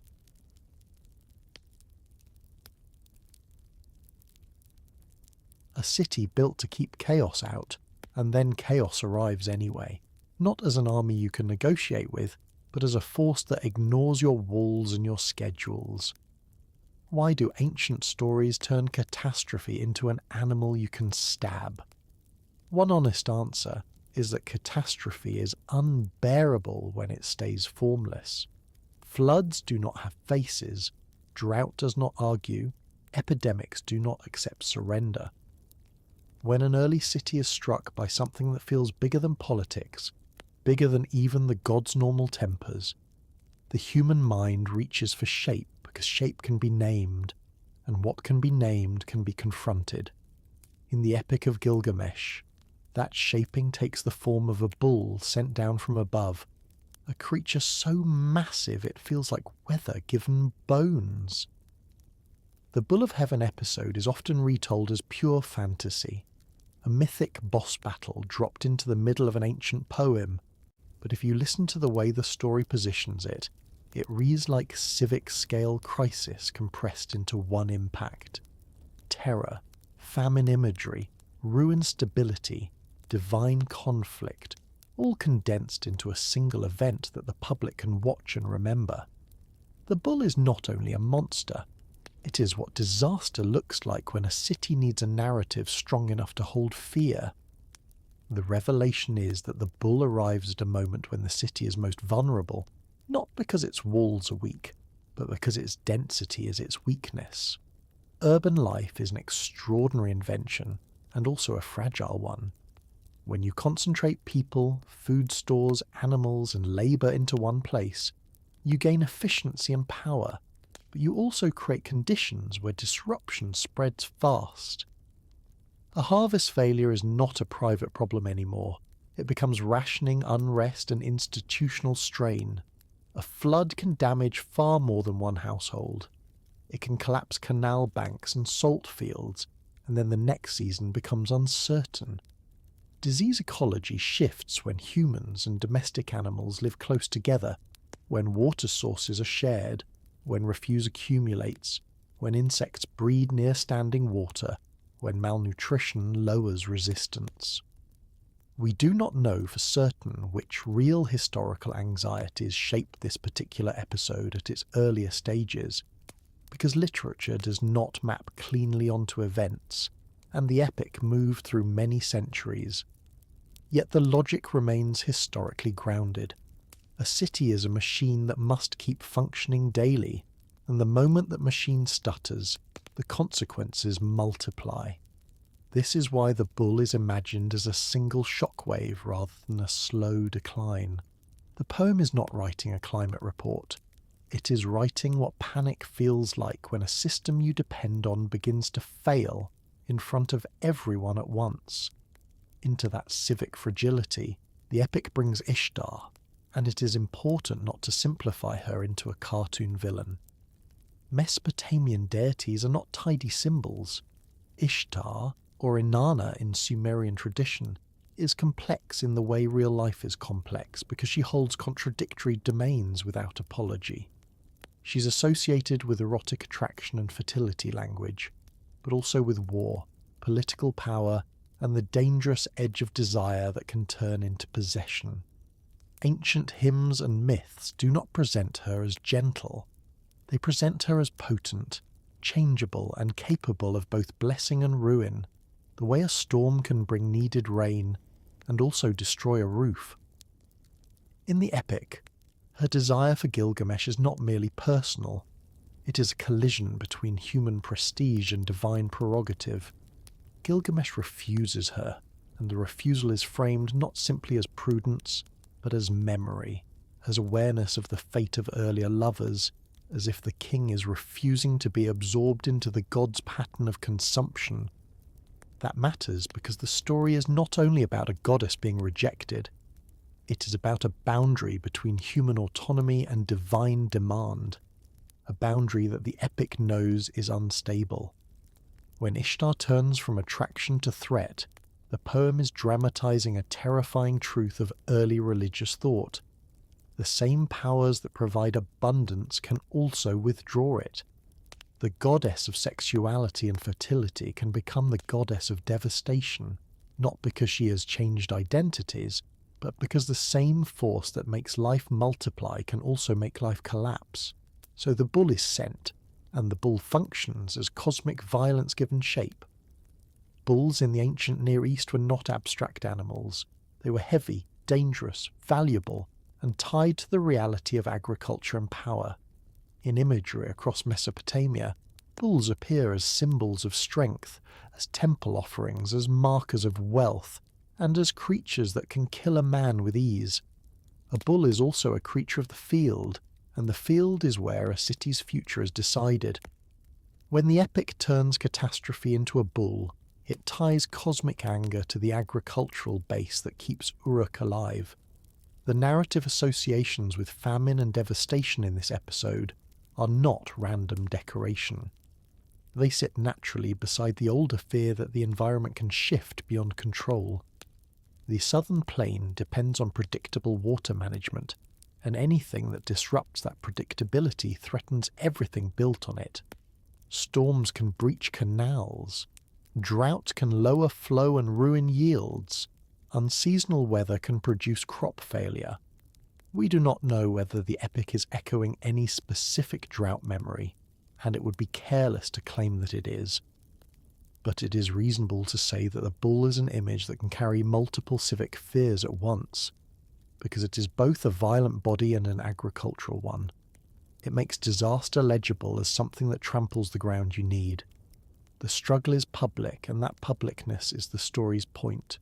Uruk becomes witness again, and the poem quietly insists that civic trauma is communal before it is heroic. The people are not off stage. They're in danger. They plead. They watch. They measure what happens not only as spectacle, but as survival. In the logic of the epic, this is not a private quarrel between a king and a goddess. It becomes a civic emergency, as if the city itself is the battlefield where divine conflict gets paid for in human suffering. That is one of the most mature aspects of Mesopotamian mythic thinking. The gods' disputes are not contained in the sky. They spill into the human economy. They appear as famine, as storms, as loss of stability, and people must live inside the consequences. Gilgamesh and Enkidu killing the bull can be read as heroism, but it is also a desperate attempt to restore order to a system that is visibly breaking. They are not only defending personal honour, they are acting as stabilisers of the city's survival conditions, and that is why the crowd matters. The hero's violence is framed as a protective act, and yet the epic has already trained us to distrust violence that imagines itself clean. When disaster is given a name, you can fight it, but fighting it does not erase the fact that it arrived because lines were crossed. Then the story tightens the screw with a gesture that sounds almost petty until you recognise what it implies. After the bull is defeated, one of the heroes performs an insult aimed upward, not just outward. The narrative preserves a moment of contempt directed at the goddess herself, a public act that turns victory into provocation. In many traditions, this gesture is rendered through the throwing of a piece of the bull toward Ishtar, a deliberate humiliation, as if the heroes are saying that divine retaliation can be treated like street-level rivalry. This is not just rude, it is cosmologically reckless. In a worldview where the gods are not metaphors but forces that shape harvests, fertility, war, and disease, contempt is not only a personal attitude, it is a refusal to fear consequences. The epic is careful here. It lets the heroes win, and then it lets them overreach, because overreach is what power does when it begins to believe its own success is permanent. The insult is an escalation not because it hurts the goddess's feelings in a human way, but because it signals that the boundary between human achievement and divine order is being treated as negotiable. The story does not need modern moral language to condemn that. It simply shows what such arrogance does in an ancient universe. It triggers the pushback. The realization is quiet but sharp. Sometimes the most dangerous thing in a myth is not the monster, but the moment humans stop fearing consequences. The bull is terrifying, yes, but the bull is also understandable. It is disaster made visible. The deeper danger comes after the victory, when success produces the illusion of exemption. In the epic's moral physics, courage and strength can solve immediate threats, but they cannot cancel the structure of the cosmos. There are protected realms, there are divine prerogatives, there are balances that can be disturbed by extraction, by contempt, by treating the world as if it exists to be taken without cost. The heroes have now crossed multiple lines, and the story refuses to let those crossings evaporate in celebration. It does not present punishment as mere revenge. It presents it as the return of consequence, the delayed arrival of a bill that was already written the moment the boundary was violated. This is why the next turn feels almost inevitable. The epic answers arrogance the way ancient societies often experienced the limits of power in real life, not through courtroom justice, not through political reform, but through the body. When the cosmos wants to remind a strong man that he is still human, it does not always send another monster. Sometimes it simply closes the throat, weakens the limbs, and brings fever into the room. And the story answers that arrogance in the oldest way possible: illness. You have finally found the one thing strong enough to restrain you without humiliating you, the one presence that turns your power into something livable, and then the universe chooses to remove that presence instead of removing you. Why does the epic punish the friend, not the king? The Epic of Gilgamesh does not answer with a satisfying moral equation, and that is part of its honesty. It answers with something older than moral bookkeeping, a worldview in which balance is restored through subtraction, and where the cost of crossing lines is not distributed according to modern ideas of fairness, but according to what the cosmos requires to restabilize. In this logic, the gods do not behave like judges weighing intentions in a courtroom. They behave like custodians of an order that can be disturbed, and when it is disturbed, something must be removed to seal the breach. The divine assembly, as imagined in Mesopotamian literature, is less a parliament of ethics, and more a mechanism for deciding what must happen so the world does not tilt too far. When the epic makes the gods decide that Enkidu must die, it is not just shock value. It is the narrative moment where heroism stops being a public performance and becomes a private catastrophe, where the story turns inward and begins documenting what it feels like to watch someone you cannot save. We do not know for certain how audiences in every period interpreted the divine sentence, because the epic was copied and read in different centuries by people whose relationship to kingship, temples, and theology shifted over time. But the internal logic of the tradition is consistent. The killing of Humbaba and the killing of the Bull of Heaven are not framed as ordinary fights. They are boundary violations with cosmic implications. The god's response is therefore framed as a restoration, not a vendetta. In Mesopotamian thought, death is not only biological, it is also political theology. It is one of the ways the divine world maintains the difference between humans and gods. Kings may be extraordinary, even semi-divine in some traditions, but the line must remain legible, and mortality is the most reliable ink for drawing it. The epic's decision to take Enkidu rather than Gilgamesh accomplishes several things at once. It preserves Gilgamesh as the witness who must carry the meaning forward. It turns the punishment into something that cannot be fought, because the strongest man cannot wrestle sickness the way he wrestles an opponent. And it reveals an unsettling claim about power. The king's actions can bring consequences down on others first. The gods restore balance through subtraction, but the subtraction falls on the companion, and the king is left alive to learn what survival feels like when it no longer feels like triumph. The form that this subtraction takes is crucial. Enkidu does not die in a clean, heroic instant. He is not given the dignity of a battlefield end, where the body falls and the story can call it fate and move on. His sickness is slow, and the slowness is the cruelty.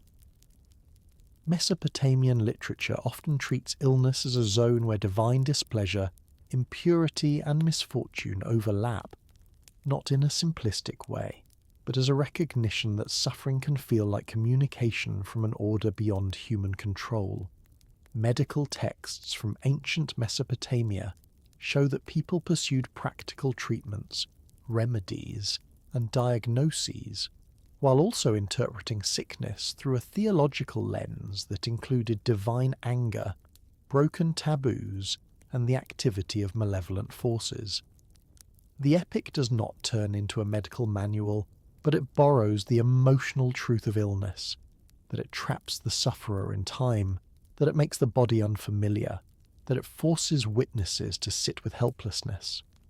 Enkidu's decline is described as a process of weakening, fever, delirium, and dread, and in that process the story's centre of gravity shifts.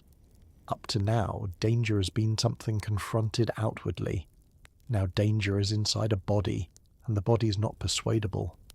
This is why the divine sentence feels so absolute. A monster can be met at the edge of a forest. Illness arrives in your bed and stays there.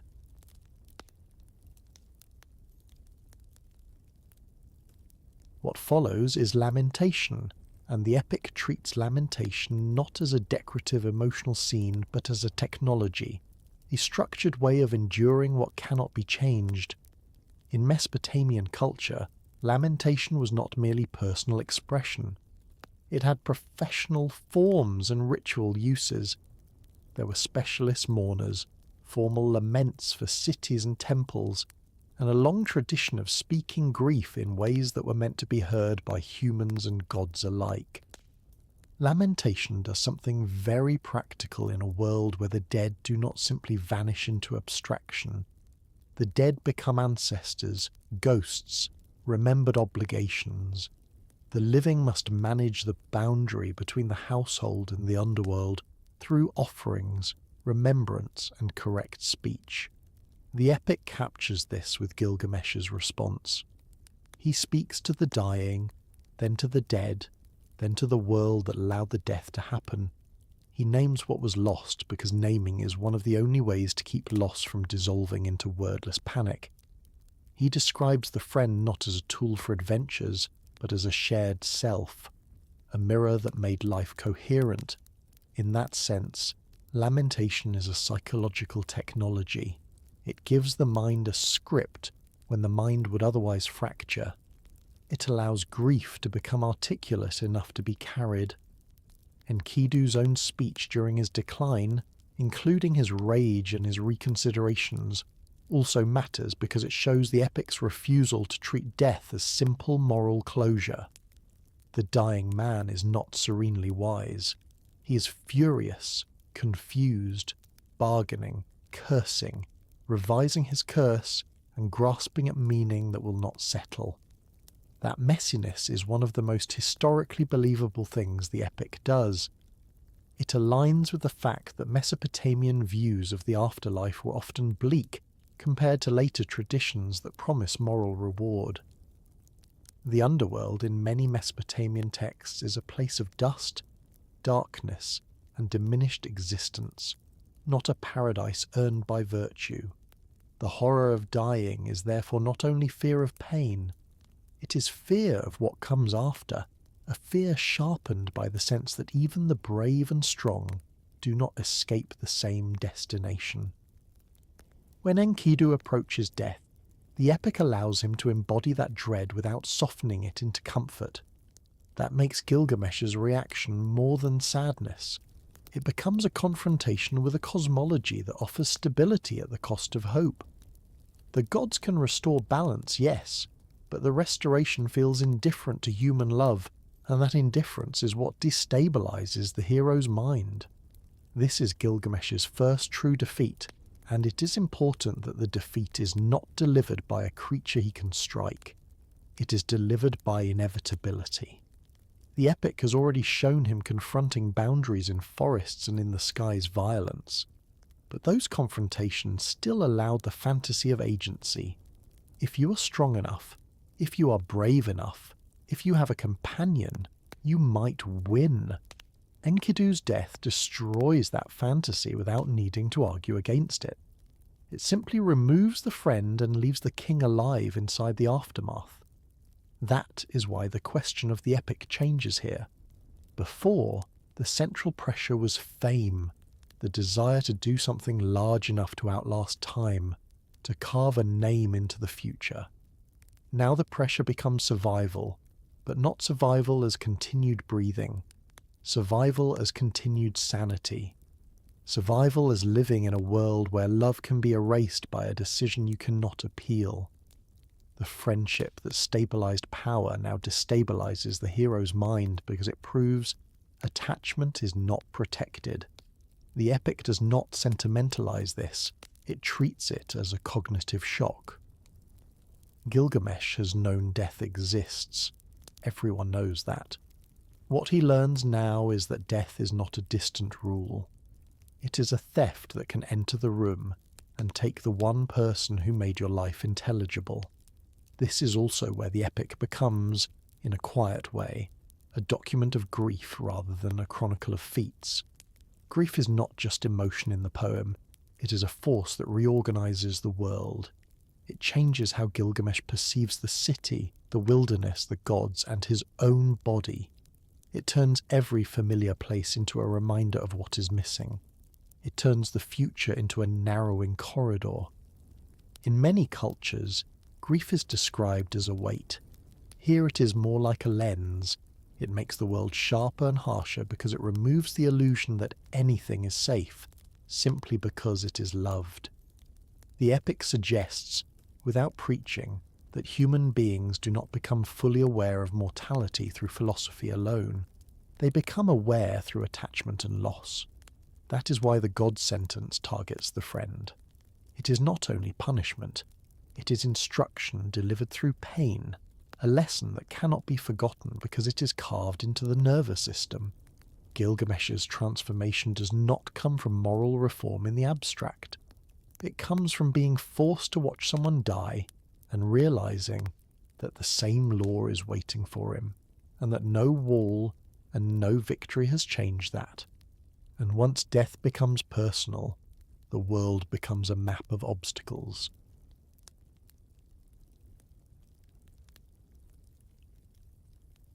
Somewhere in a palace complex, behind thick walls that were meant to project permanence, a shelf of clay tablets sits in orderly rows, each one a small rectangle of wet earth pressed into language.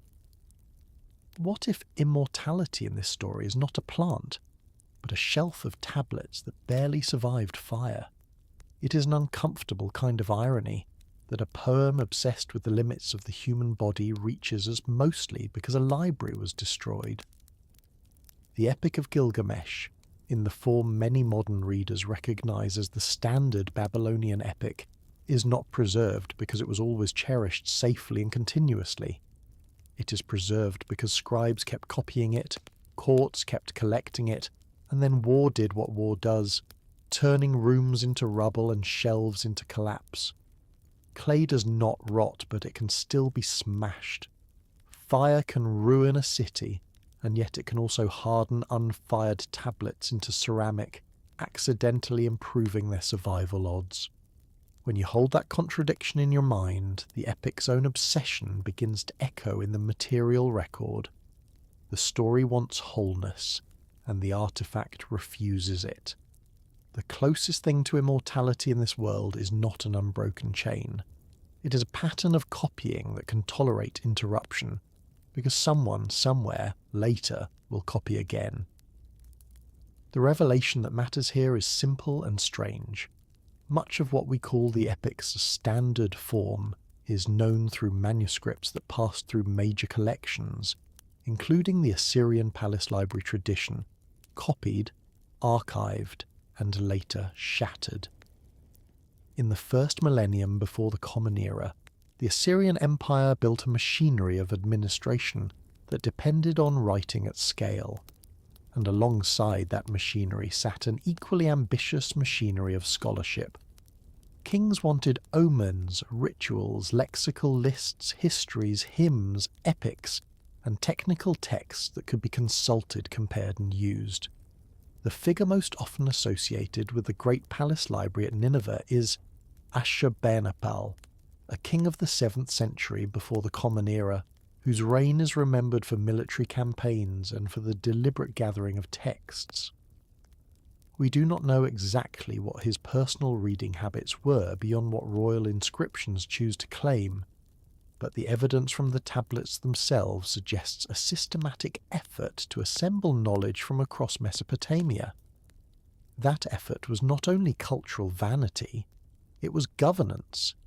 Divination, ritual expertise, and learned tradition were tools of statecraft.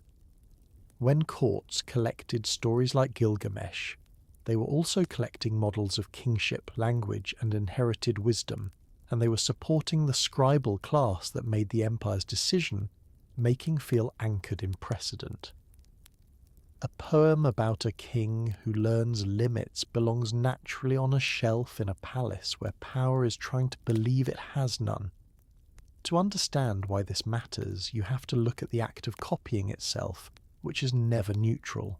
Scribal copying is preservation, but it is also transformation, because every copy introduces the possibility of error, variation, and deliberate editorial choice.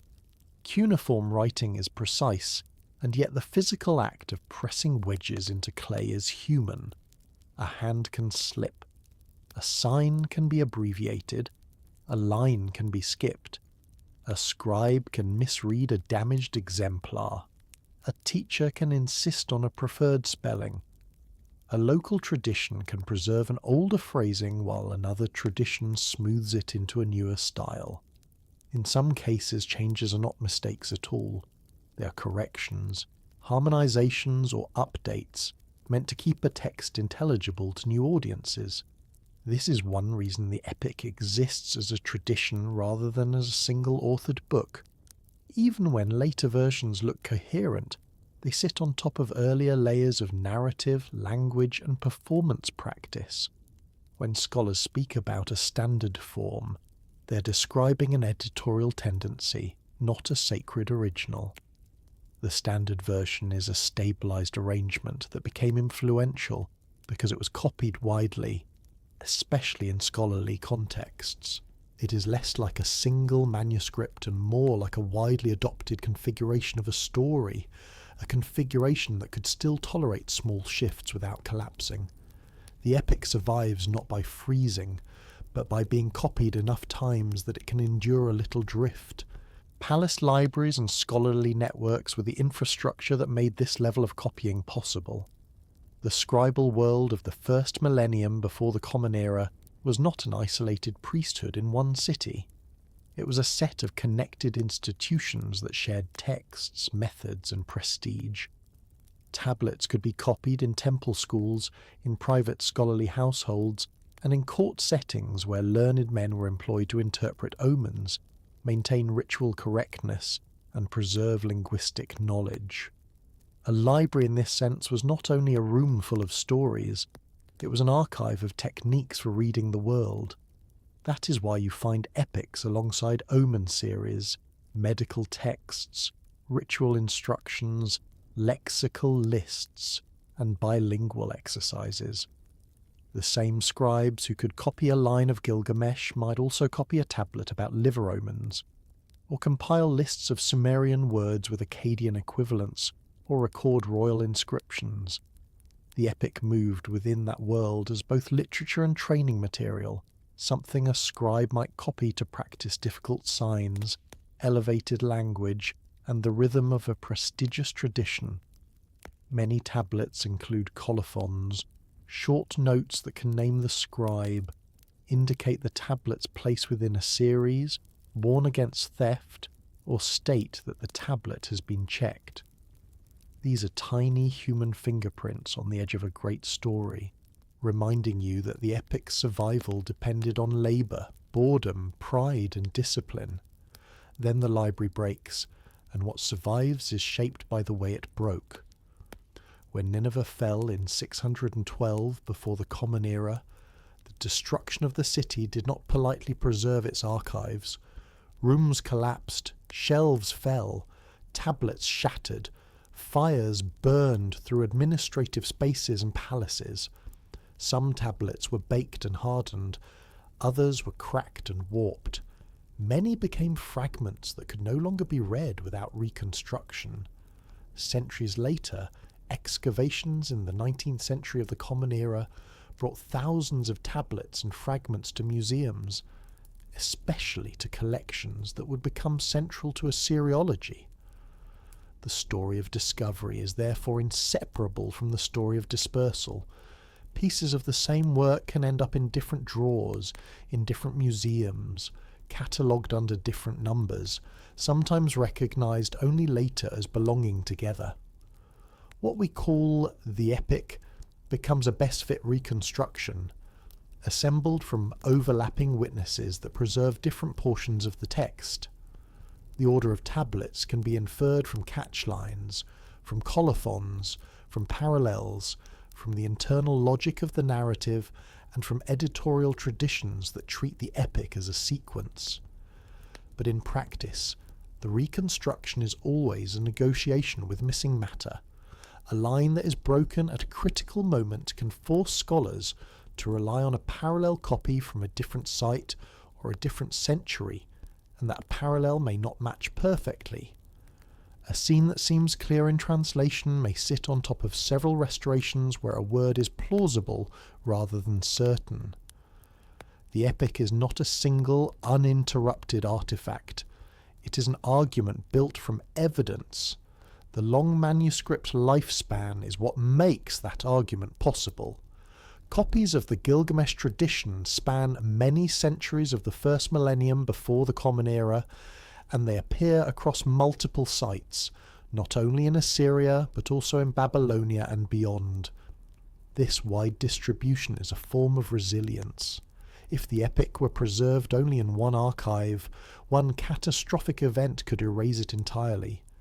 Instead, the epic persists because the scribble world treated it as worth keeping, worth recopying, worth inserting into educational and scholarly contexts. Yet survival remains partial, and the partialness becomes part of the epic's meaning. There is something almost too fitting about it. The story that revolves around the impossibility of defeating death reaches us with gaps that cannot be fully healed. We can approach wholeness, but we cannot possess it. We can reconstruct, but we cannot resurrect every missing line. Sometimes a broken section is restored with high confidence because multiple parallels exist. Sometimes it remains a blank because nothing overlaps. Those blanks are not merely frustrating. They are evidence of how texts actually travel through time. When you encounter a gap, you're encountering a real absence, not a romantic metaphor. And that absence reminds you that the past is not a complete gift. It is a damaged inheritance. The realization, then, is not only about libraries or fragments. It is about the relationship between meaning and survival. Even the story about defeating death survives by refusing to stay whole. The epic reaches us because scribes preserved it, because courts valued it, because clay endured, because destruction accidentally fired what it shattered, and because modern scholarship was patient enough to treat broken pieces as readable rather than as ruins. That chain has no single hero. It has a pattern of human attention, and that is one of the most sobering lessons the epic can offer without speaking directly. Immortality, in practice, is not a miracle. It is a chain of care that can break at any point and still sometimes be repaired later by hands that were not yet born when the break occurred. In the narrative itself, Gilgamesh now begins walking as if every step is a negotiation with time, and the material history of the tablets echoes that motion, one fragment joining another, one uncertain sign being weighed, one shelf collapsing, one drawer opening, one line returning. And in the narrative itself, Gilgamesh now begins walking as if every step is a negotiation with time.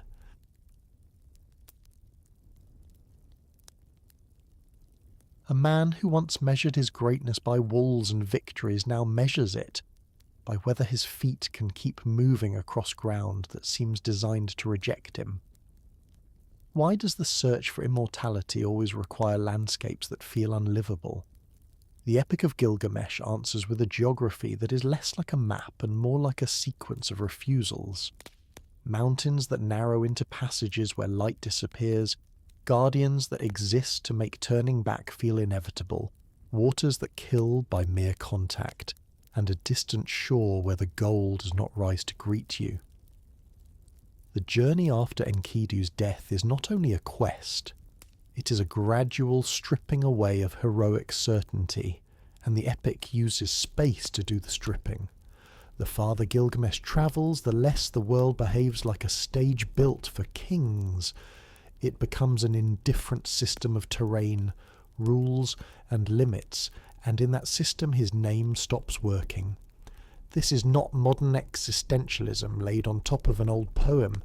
It is the poem's own method.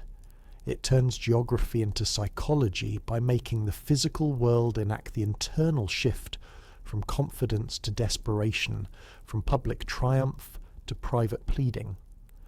We do not know for certain which precise real-world routes any ancient listener imagined when they heard about the mountains and the tunnel and the distant waters, because the epic's geography is a composite, built from travel knowledge, mythic thresholds, and the human habit of placing the impossible at the edge of the known. But we can say with confidence that the epic's landscapes are not arbitrary. They are built from recognisable categories of danger in the ancient Near East. The mountain as the realm of the unfamiliar, the desert as exposure, the sea as chaos and death, the far shore as the place where normal social order fails. Mesopotamian city life, especially on the southern plain, existed inside a network of canals and cultivated fields where travel was possible and trade was real, but where certain directions still meant leaving the legible world. Mountains were not just scenery. They were sources of stone, timber, and metals, home to different languages and political systems, and often imagined as places where divine forces and wild beings were closer. Seas and large bodies of water were not the everyday environment of inland Mesopotamian cities in the way rivers were. They were associated with unpredictability, salt, storms, and the older mythic idea of primeval waters that precede order. When the epic sends Gilgamesh into these zones, it is taking him out of human scale and placing him in a world that feels pre-human, or at least post-human, a world that does not care about civic achievements. The mountain passages and their threshold guardians function like narrative devices for no return, and they do this with a blunt psychological realism. If you want the audience to understand that a character has crossed from ordinary grief into obsessive pursuit, you do not send him to another city with markets and hospitality. You send him into a corridor of difficulty where the ordinary comforts of social life are stripped away. The epic's guardians at the mountain entrance, often described as scorpion beings, are a condensed image of that stripping. They are not presented like animals you hunt for food. They are presented like boundary officials of the cosmos, living warnings that beyond this point the rules change. Their hybrid form signals that they belong to a realm where categories blur, where human and non-human do not stay neatly separated. The scorpion imagery also carries a familiar kind of fear. Scorpions are real, dangerous, associated with night and hidden pain, and they appear in Mesopotamian environments as creatures that can kill with something as small as a sting. Amplified into mythic guardians, they become the embodiment of lethal threshold. The epic does not necessarily want you to believe you could meet such beings on a road. It wants you to feel what it means to approach a place where the world itself is armed. Then comes the tunnel, the passage through darkness, and here the epic uses a physical experience to describe a mental state, without needing to name it. Moving through a long dark space is not only frightening because you cannot see, it is frightening because it interrupts time. In darkness the body loses its usual cues. You cannot read distance. You cannot judge whether you're making progress or simply moving in circles. Breath becomes loud. The mind invents threats because it needs an explanation for the sensation of vulnerability. The epic makes this darkness part of the journey toward immortality because grief does that. Grief breaks the normal rhythm of days. It makes the future hard to imagine. It traps the mind in repetitive thinking while the body continues moving through tasks that feel unreal. The tunnel is therefore not only a geographical feature, it is a device that makes the audience inhabit Gilgamesh's altered perception. the sense of moving forward without certainty that forward still exists. When he emerges, the world on the other side is not a reward. It is simply another layer of strangeness, because the epic is not interested in comforting him. It is interested in removing his remaining illusions. The sea crossing is the next act of refusal, and it is presented not as a romantic voyage but as a technical ordeal. This is one of the epic's most practical choices. It does not let Gilgamesh solve the sea with bravery alone. It introduces a boatman, a set of rules, and the cost of mistakes. In the ancient Near East, river travel was common and technically sophisticated. Boats moved goods, people, and messages along the Tigris and Euphrates and through canals. Maritime travel existed too, especially in the Persian Gulf and along coastal routes. But for many inland audiences, the sea remained the archetype of uncontrollable space. In that context, the epic's poisoned waters are an extreme version of a real anxiety, that water can become death as easily as it can become life. The rules matter because they force the hero into discipline. He must listen. He must obey procedures. He must accept that the smallest error has irreversible consequences. This is what technical ordeals do in ancient literature. They humble the powerful by making them dependent on expertise they do not possess. Gilgamesh cannot command the water to be safe. He cannot wrestle it. He must follow instructions, measure his actions, and endure the slow repetition of effort. In that repetition, the heroic posture breaks down into something more ordinary, the labour of getting across. Exhaustion becomes the recurring pressure, because exhaustion is the simplest way to make mortality physical. The epic could have delivered a philosophical speech about death at this point, but it chooses a more effective method. It makes the body tired. It makes the hero walk until he is no longer a symbol and becomes a sweating animal who needs rest. The body's decline and the mind's insistence begin to separate, and that separation is where the story becomes psychologically sharp. The mind says, keep going, because stopping would mean accepting the loss. The body says, you are not made for this, because even kings are bound by muscle and sleep and hunger. That tension is familiar to any human who has ever tried to outrun grief with motion.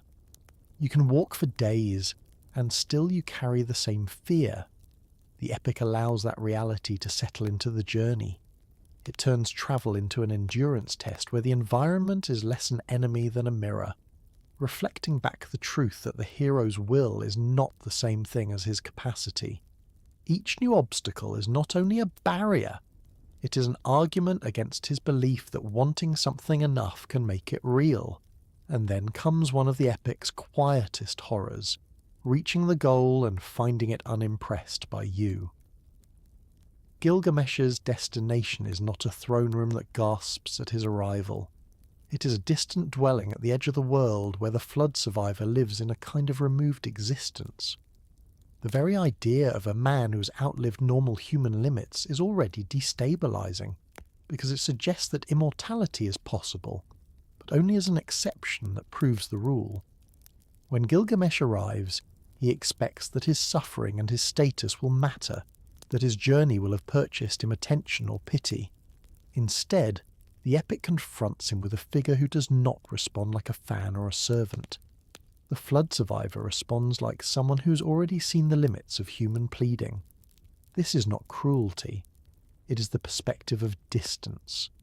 When you have outlived your own era, you no longer mistake urgency for significance. The epic uses that perspective to puncture the last heroic certainty Gilgamesh still carries, the belief that he can earn exemption through effort.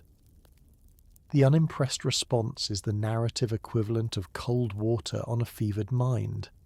It forces him to recognize that his pain does not automatically change the rules. This is why the epic's travel sequences are so effective at making mortality feel physical rather than abstract. Mortality is not introduced as a concept.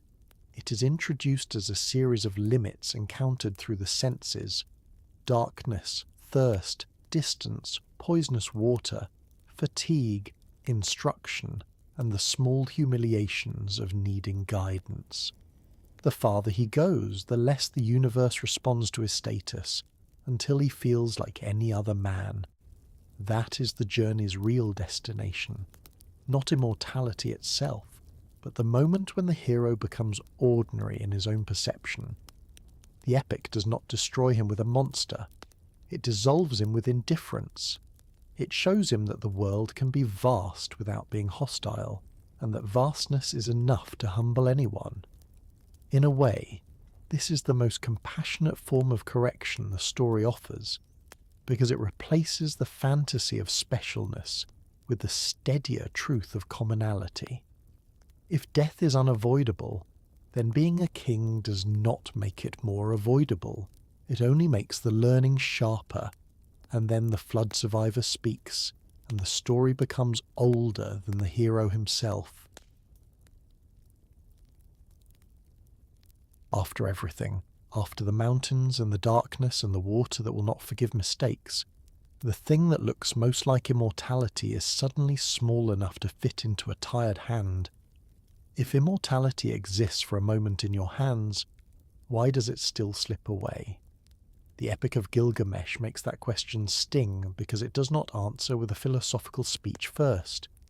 It answers with a sequence of ordinary motions that any body can understand. You reach, you grasp, you carry, you set something down, you look away for a breath, and when you look back, the moment is gone. The poem has already taught us that kings can be humbled by illness and loss, but here it does something sharper. It shows that even hope, when it becomes concrete, can fail through nothing more dramatic than the basic fact that attention is limited. The human mind can hold only so much at once. The body must wash, the skin must cool. Hunger returns. Fatigue asks for a pause. Immortality in this story does not slip away because it is defeated by a rival hero.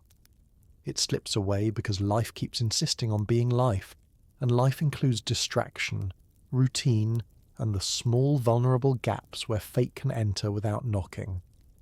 Utnapishtim stands at the centre of this ending as a boundary figure, not a saint, and not a villain, but a person relocated outside the normal rules like an artifact placed in a sealed case. In the epic's logic, he's not immortal because he discovered a technique or because he earned a moral reward. He is immortal because the gods decided to make an exception, and the exception is the point. The world remains stable only if exceptions stay rare. This is why his presence feels both promising and cold. He can confirm that the boundary can be crossed, but he can also show that crossing it does not become a human right. He is a living reminder that the universe can bend its own laws, and that it almost never does. When he speaks to Gilgamesh, the conversation is not framed as mentorship. It is framed as exposure. A man who is frantic meets a man who has outlasted urgency itself. The flood survivor's tone, as preserved in the tradition, carries a quiet finality. Human beings are built for time-limited lives, and no amount of rank changes that construction. Even when he offers a test or a clue, it feels less like a gift and more like a demonstration of the problem.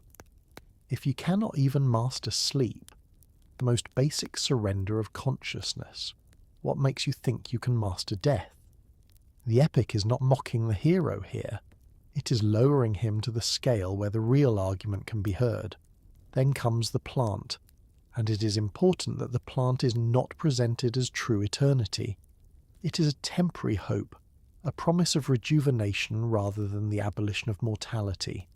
In other words, it offers more time, not endless time, and that distinction matters because it is closer to the kinds of hopes humans actually pursue.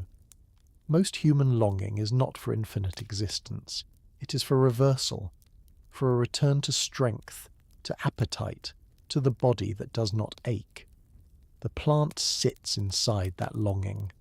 It is not described as making you a god. It is described as renewing you, which is a profoundly human kind of miracle.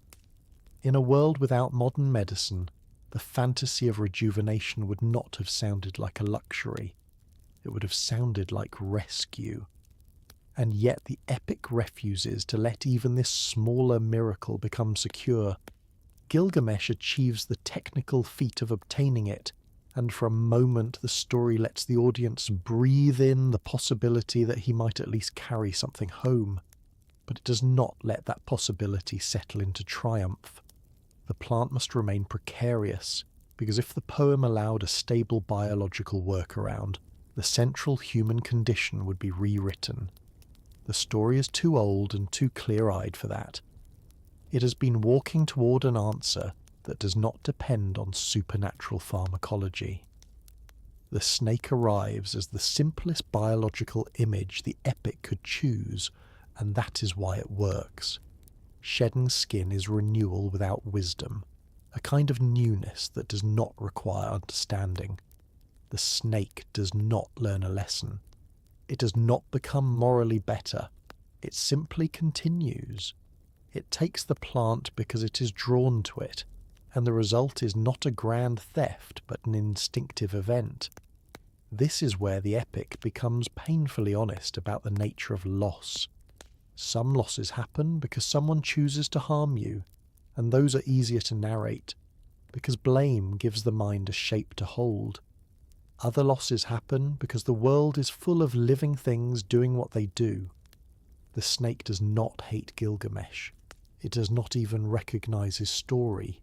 It is simply there, and in being there, it becomes the mechanism by which hope is removed. The image is almost cruel in its calmness. Rejuvenation goes to a creature that will not reflect on it. The human being who can reflect endlessly receives the emptiness instead. If you listen quietly, the epic is not just saying that immortality is impossible.